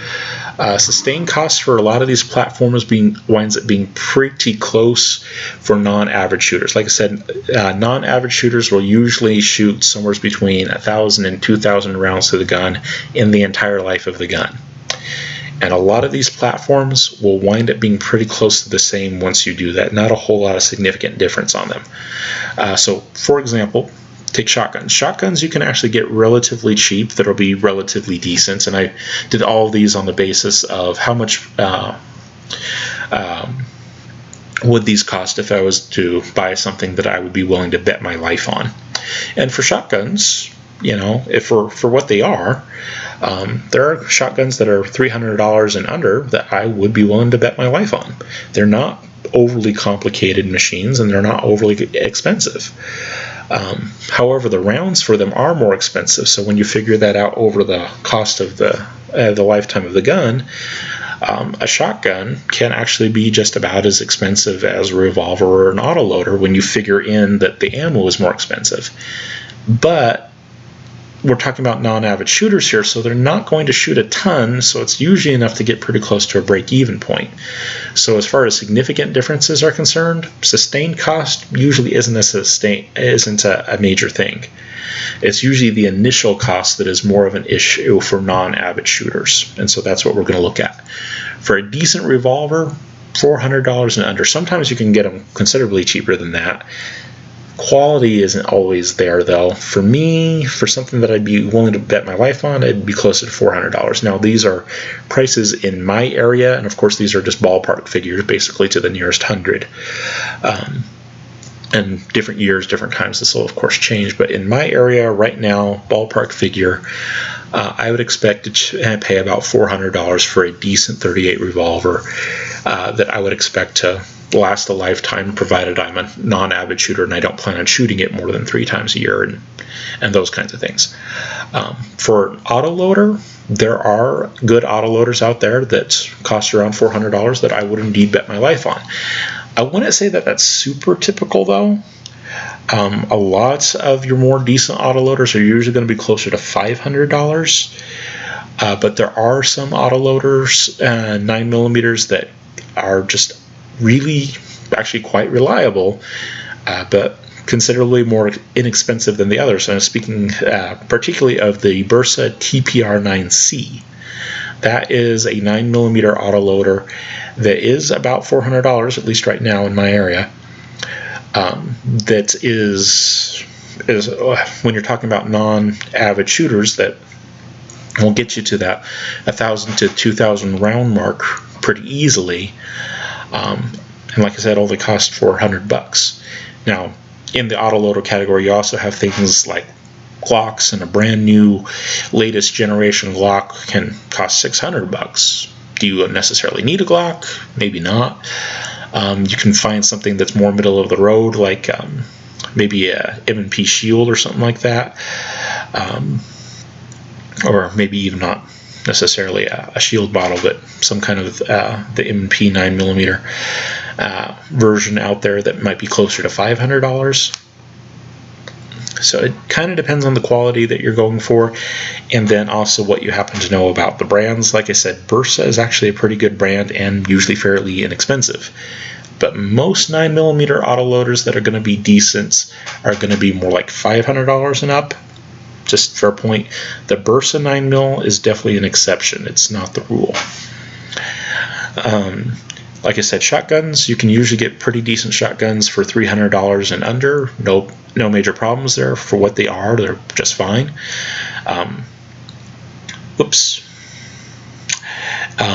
Rifle caliber carbines are usually hard to get off the shelf for super cheap prices. If you get an off the shelf rifle caliber carbine, basically an AR-15, that's under $600, there's a really good chance that it's not going to be as reliable as you want it to be. Now, that being said, a resourceful person can put together a decent AR-15, sometimes for under $500, sometimes for under $400, if they know the right places to shop and the right things to get. But as far as off the shelf in the big box stores, $600 is usually what you're looking at, $600 and up. Pistol caliber carbines, I know of pistol caliber carbines that are as inexpensive as $400 that I would indeed bet my life on. Now, this is a point where a point about ammo does need to be made. Pistol caliber carbines, and this is technically true of any gun, but especially with pistol caliber carbines, they can be ammo sensitive. Pistol caliber carbines tend to run best with bullets that are somewhat rounded in shape. They can be hollow points, but the sides of the hollow points need to be rounded. Flat wall hollow points and flat wall ball ammo tends to hang up in some pistol caliber carbines, and it tends to be the less expensive ones.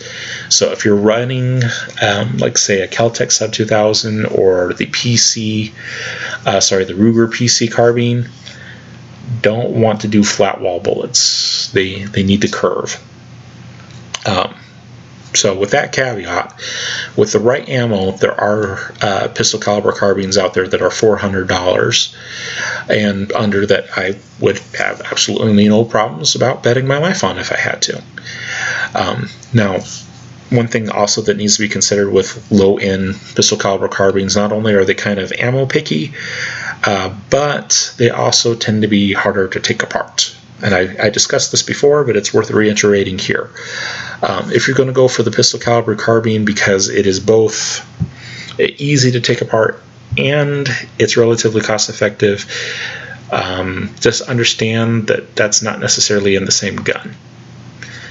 Okay, just a fair point. And then rifle caliber braced pistols are actually usually more expensive, at least off the shelf, than rifle caliber carbines are. And it's because you've taken the action of the gun and you've shrunk it down. And in order to make that reliable enough to bet your life on, it takes a little bit more doing, a little bit more work, a little bit more engineering, a little bit more precision, etc., etc. It winds up making the guns more expensive. And so for a good rifle caliber braced pistol that you could bet your life on, it's usually more like $700 and up instead of the $600 and up. And then pistol caliber braced pistol, I know some of them that are $500 that I would bet my life on. Like I said, sometimes they're a little bit animal picky with being pistol caliber. Like I said, the flat wall bullets don't tend to do as well, but as long as it's somewhat rounded off, even if it's a hollow point, the the part coming to the hollow point should be rounded, not straight. Provided you have the right ammo in it. I know pistol caliber brace pistols that are $500 that, yes, I would bet my life on, but that's still going to be more expensive than the full carbine length, just because it's scrunched up, and you tend to do more with it, and need to do more with it. When you put that into a relative 10 scale, the shotgun is, of course, the easiest to get into as far as expense, followed by revolvers, autoloaders, and pistol caliber carbines. Do bear in mind, like I said, that with the pistol caliber carbine, if you go at the low end, it does typically mean that it's going to be harder to take apart and clean. Just putting that out there. And then there's kind of a middle range guns that are the rifle caliber carbine, rifle caliber brace pistol, and pistol caliber brace pistol. But none of them were at the super low end, and you wouldn't expect that.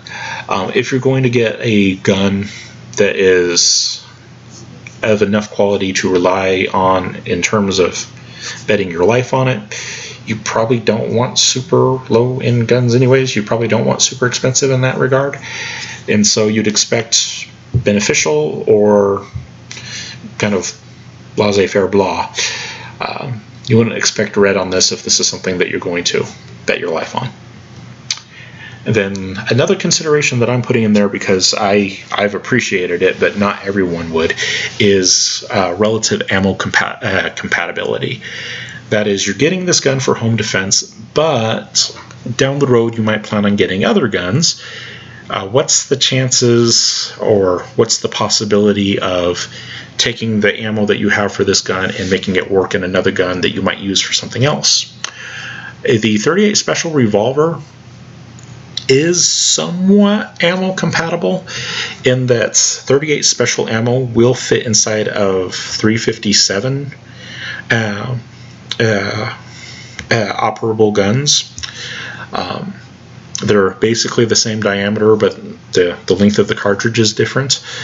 And so 38 Special bullets will fit inside of a 357 revolver. And so if I plan on getting a 357 revolver later, the ammo will be cross-compatible. Now, going from revolver to revolver, that's not a huge deal to talk about, but it is possible. Another thing with 38 Special revolvers is that they do use the same ammo as some lever-action guns.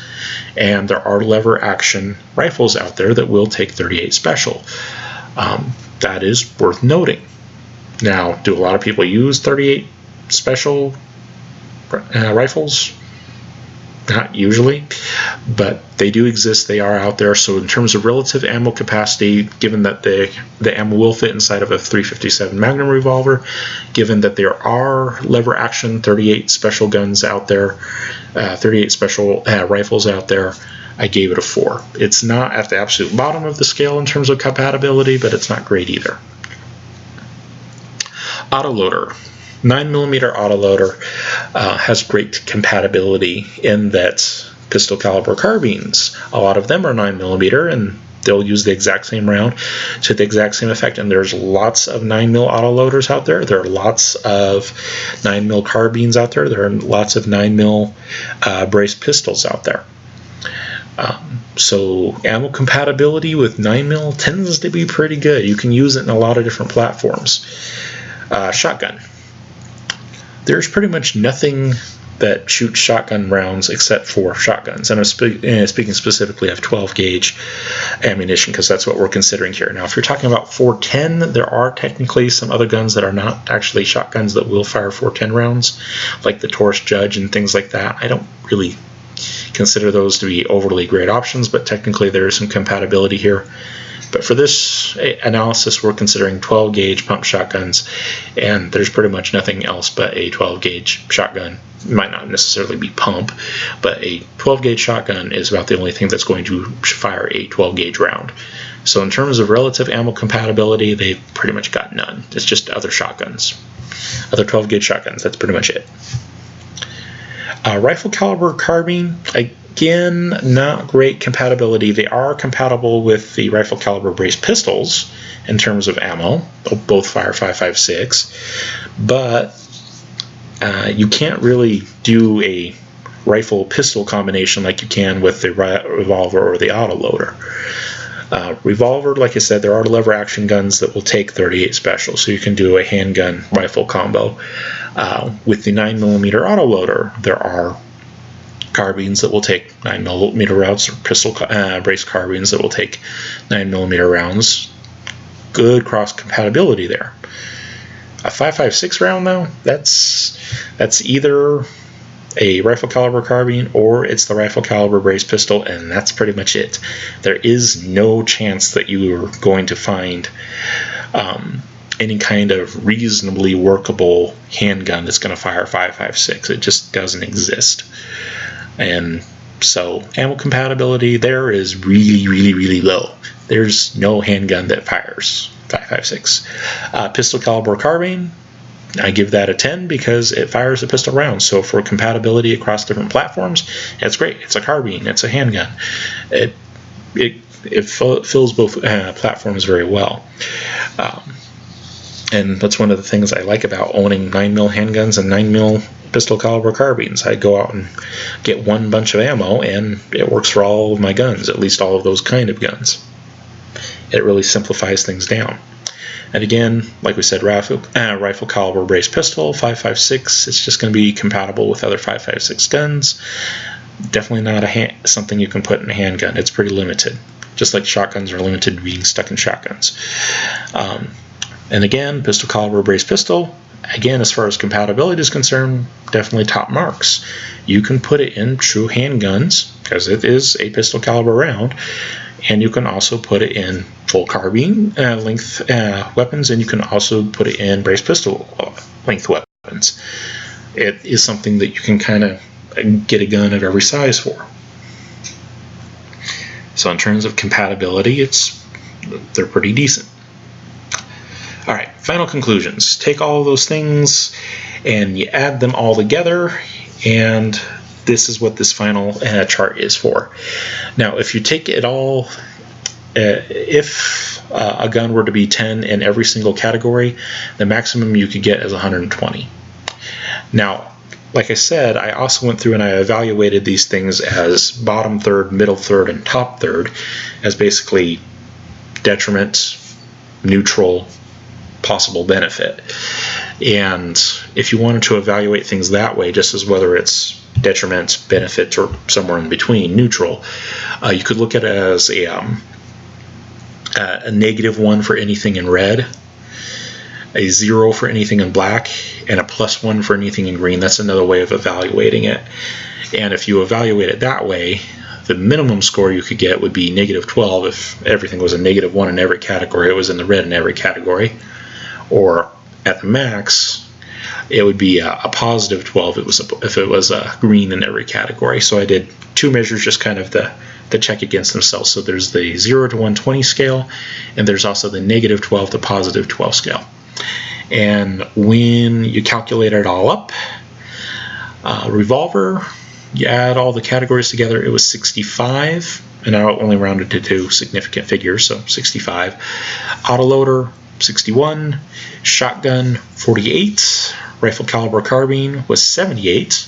Pistol caliber carbine, 87. Rifle caliber braced pistol was 69. Pistol caliber braced pistol was 76.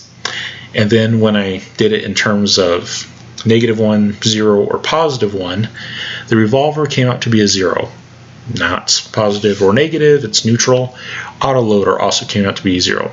Not a benefit or a detriment, came out to be neutral.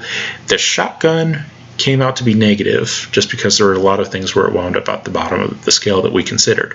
And a lot of the things that we were considering were relative to non-avid shooters.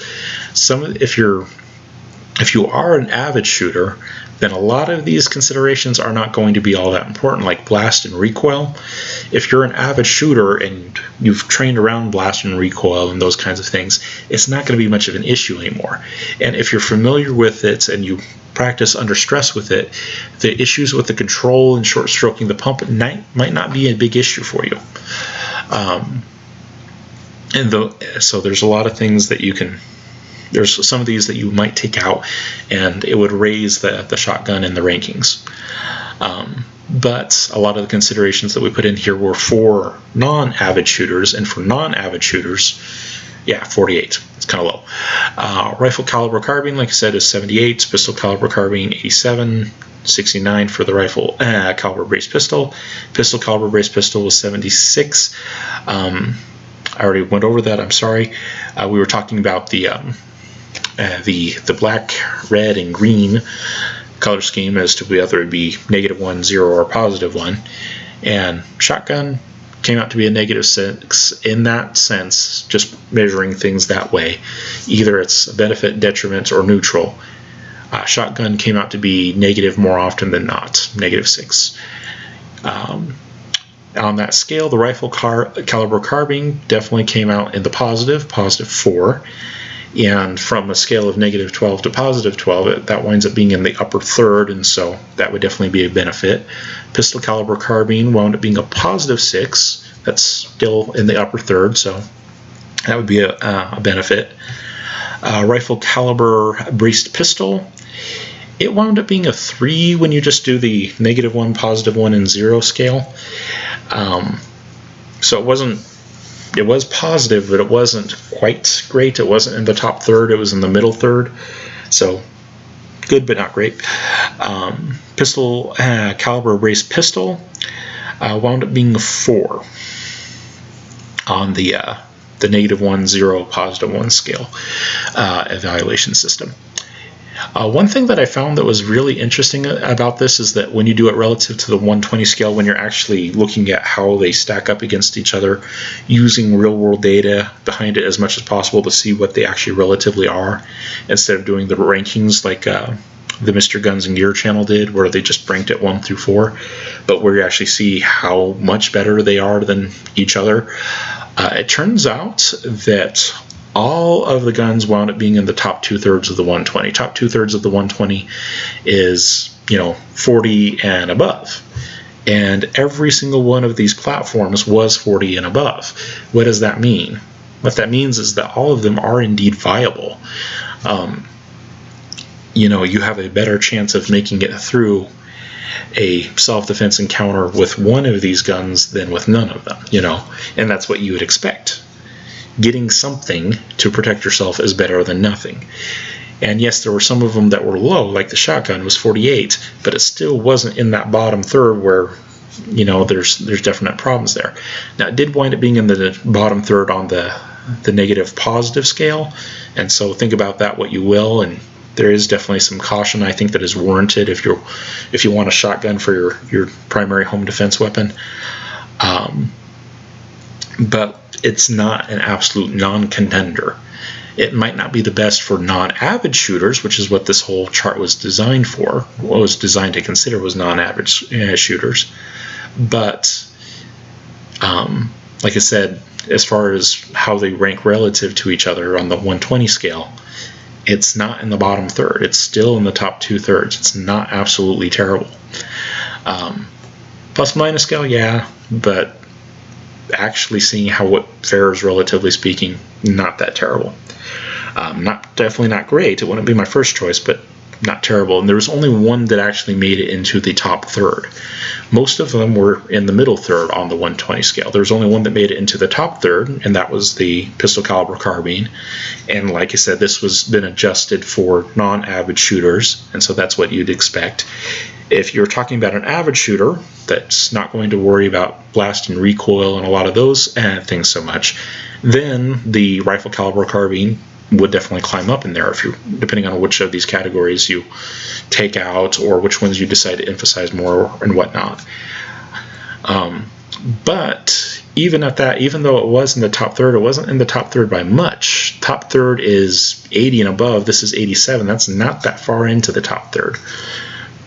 And so, yeah, it is good enough to be noticeable, but it's still not super far ahead of the pack. And like I said, if you're talking about avid shooters versus non-avid shooters, then that gap really narrows, and things like the rifle caliber carbine can really pick up from there. The rifle caliber braced pistol, actually didn't wind up being too far apart from the handguns. That was another thing that was fairly interesting. 69 versus 61 and 65. That really was kind of interesting. It really is about as effective as an actual pistol, which is interesting. But the pistol caliber brace pistol, on the other hand, at least using these metrics and judging these things in terms of non-avid shooters, that one actually was a decent amount ahead of the actual handguns. And so if I had to have a braced pistol of some kind, I probably would go for the pistol caliber brace pistol over the rifle caliber brace pistol, just because there are enough issues that it makes it somewhat unattractive. But like I said before, if you're not overly recoil sensitive and you're not worried about the huge blast that's going to come out of that short barrel in a confined space, well, then some of those things might be somewhat marginal.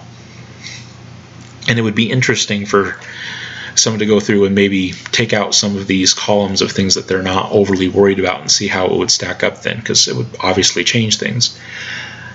But with all of these considerations that are here, and also the compatibility of the ammo compatibility, that might not be a concern for everybody. It is a concern for me, and so that's why I put it in there, but it might not be a concern for everybody. You might want to take that one out. I don't know.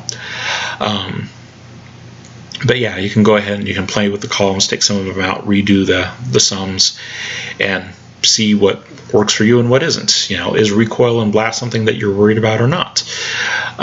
Like I said, given that you're healing in the home and in confined space, blast at least is probably something you still want to consider. Even if you can manage the recoil, blast is still something you might want to take a good look at, because like I said, in a defensive situation, you're probably not going to have time to put your earplugs in. Just saying, it's worth thinking about.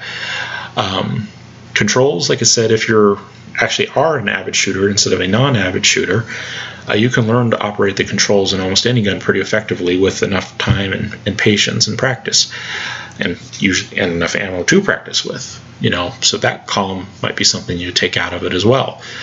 But this just provides more information than the Mr. Guns and Gear channel did, so that people can have more columns to work with or take out, depending on what their particular situation is. And they might think, okay, everything on here is valid, but this one is more important to me than others, so I'm going to, double weight this one. So take the scores in a given category and double it, and then do the sum. Yeah, I think all of these are important, but what is really most important to me is ballistic performance. So I'm going to multiply that one by like 4 and keep everything else the same, and then see how the totals stack up. Okay, worth thinking about. But for me, I'm going to leave the scaling as it is, just everything directly, and of course with non-avid shooters in mind, I would say that based on the information here, that for the non-avid shooter, somebody who shoots 3 times or less a year, and someone who is not the archetypical relatively fit and healthy male, could include women, could include the elderly, could include children, a non-avid shooter, the pistol caliber carbine is actually probably going to be the best home defense gun for a lot of people. It's definitely worth looking at, definitely nothing to sneeze at. Now, like I said, ballistics wise, yes, rifle caliber carbine, shotguns, those ballistically are definitely going to overperform a pistol caliber carbine. But if the other issues are going to play into your thinking, then pistol caliber carbine really can be a serious contender. And I found in my own personal experience that I am really actually quite comfortable with the pistol caliber carbine, and I like it a lot, and a lot of people that I go shooting with like them a lot and feel very comfortable with them. And a lot of times that's the name of the game, is finding something that you're comfortable defending yourself with. And for a lot of people, that does not include the rifle caliber carbine. Too many people think of it as the man's gun. And for women, children, and the elderly, that that thinking and that way of processing it can be a detriment, and yeah, can cause problems. It's not a bad option at all, but for non-avid shooters, they tend to shy away from it, and the pistol caliber carbine comes up as a very viable alternative to that. All right, but yeah, so that is what it is. I don't think that any of them are especially terrible. Like I said, none of them fell into the bottom 40. All of them were, 40 and above. The worst one was the shotgun with 48, but it's still 40 and above. So none of them were absolutely terrible. Only one of them made it into the top third, 80 and above. So yeah, at the end of the day, consider your own situation and, go from there. Your situation is going to be different. The emphases are going to be different. What this chart basically says is that, yes, pistol caliber carbine can be a very good, viable option for people, but none of them are absolutely terrible. They're all at least worth a look, and that's what I hope you guys will do. And this hopefully provided more than enough information for. Thank you guys very much for your time and attention. Bye.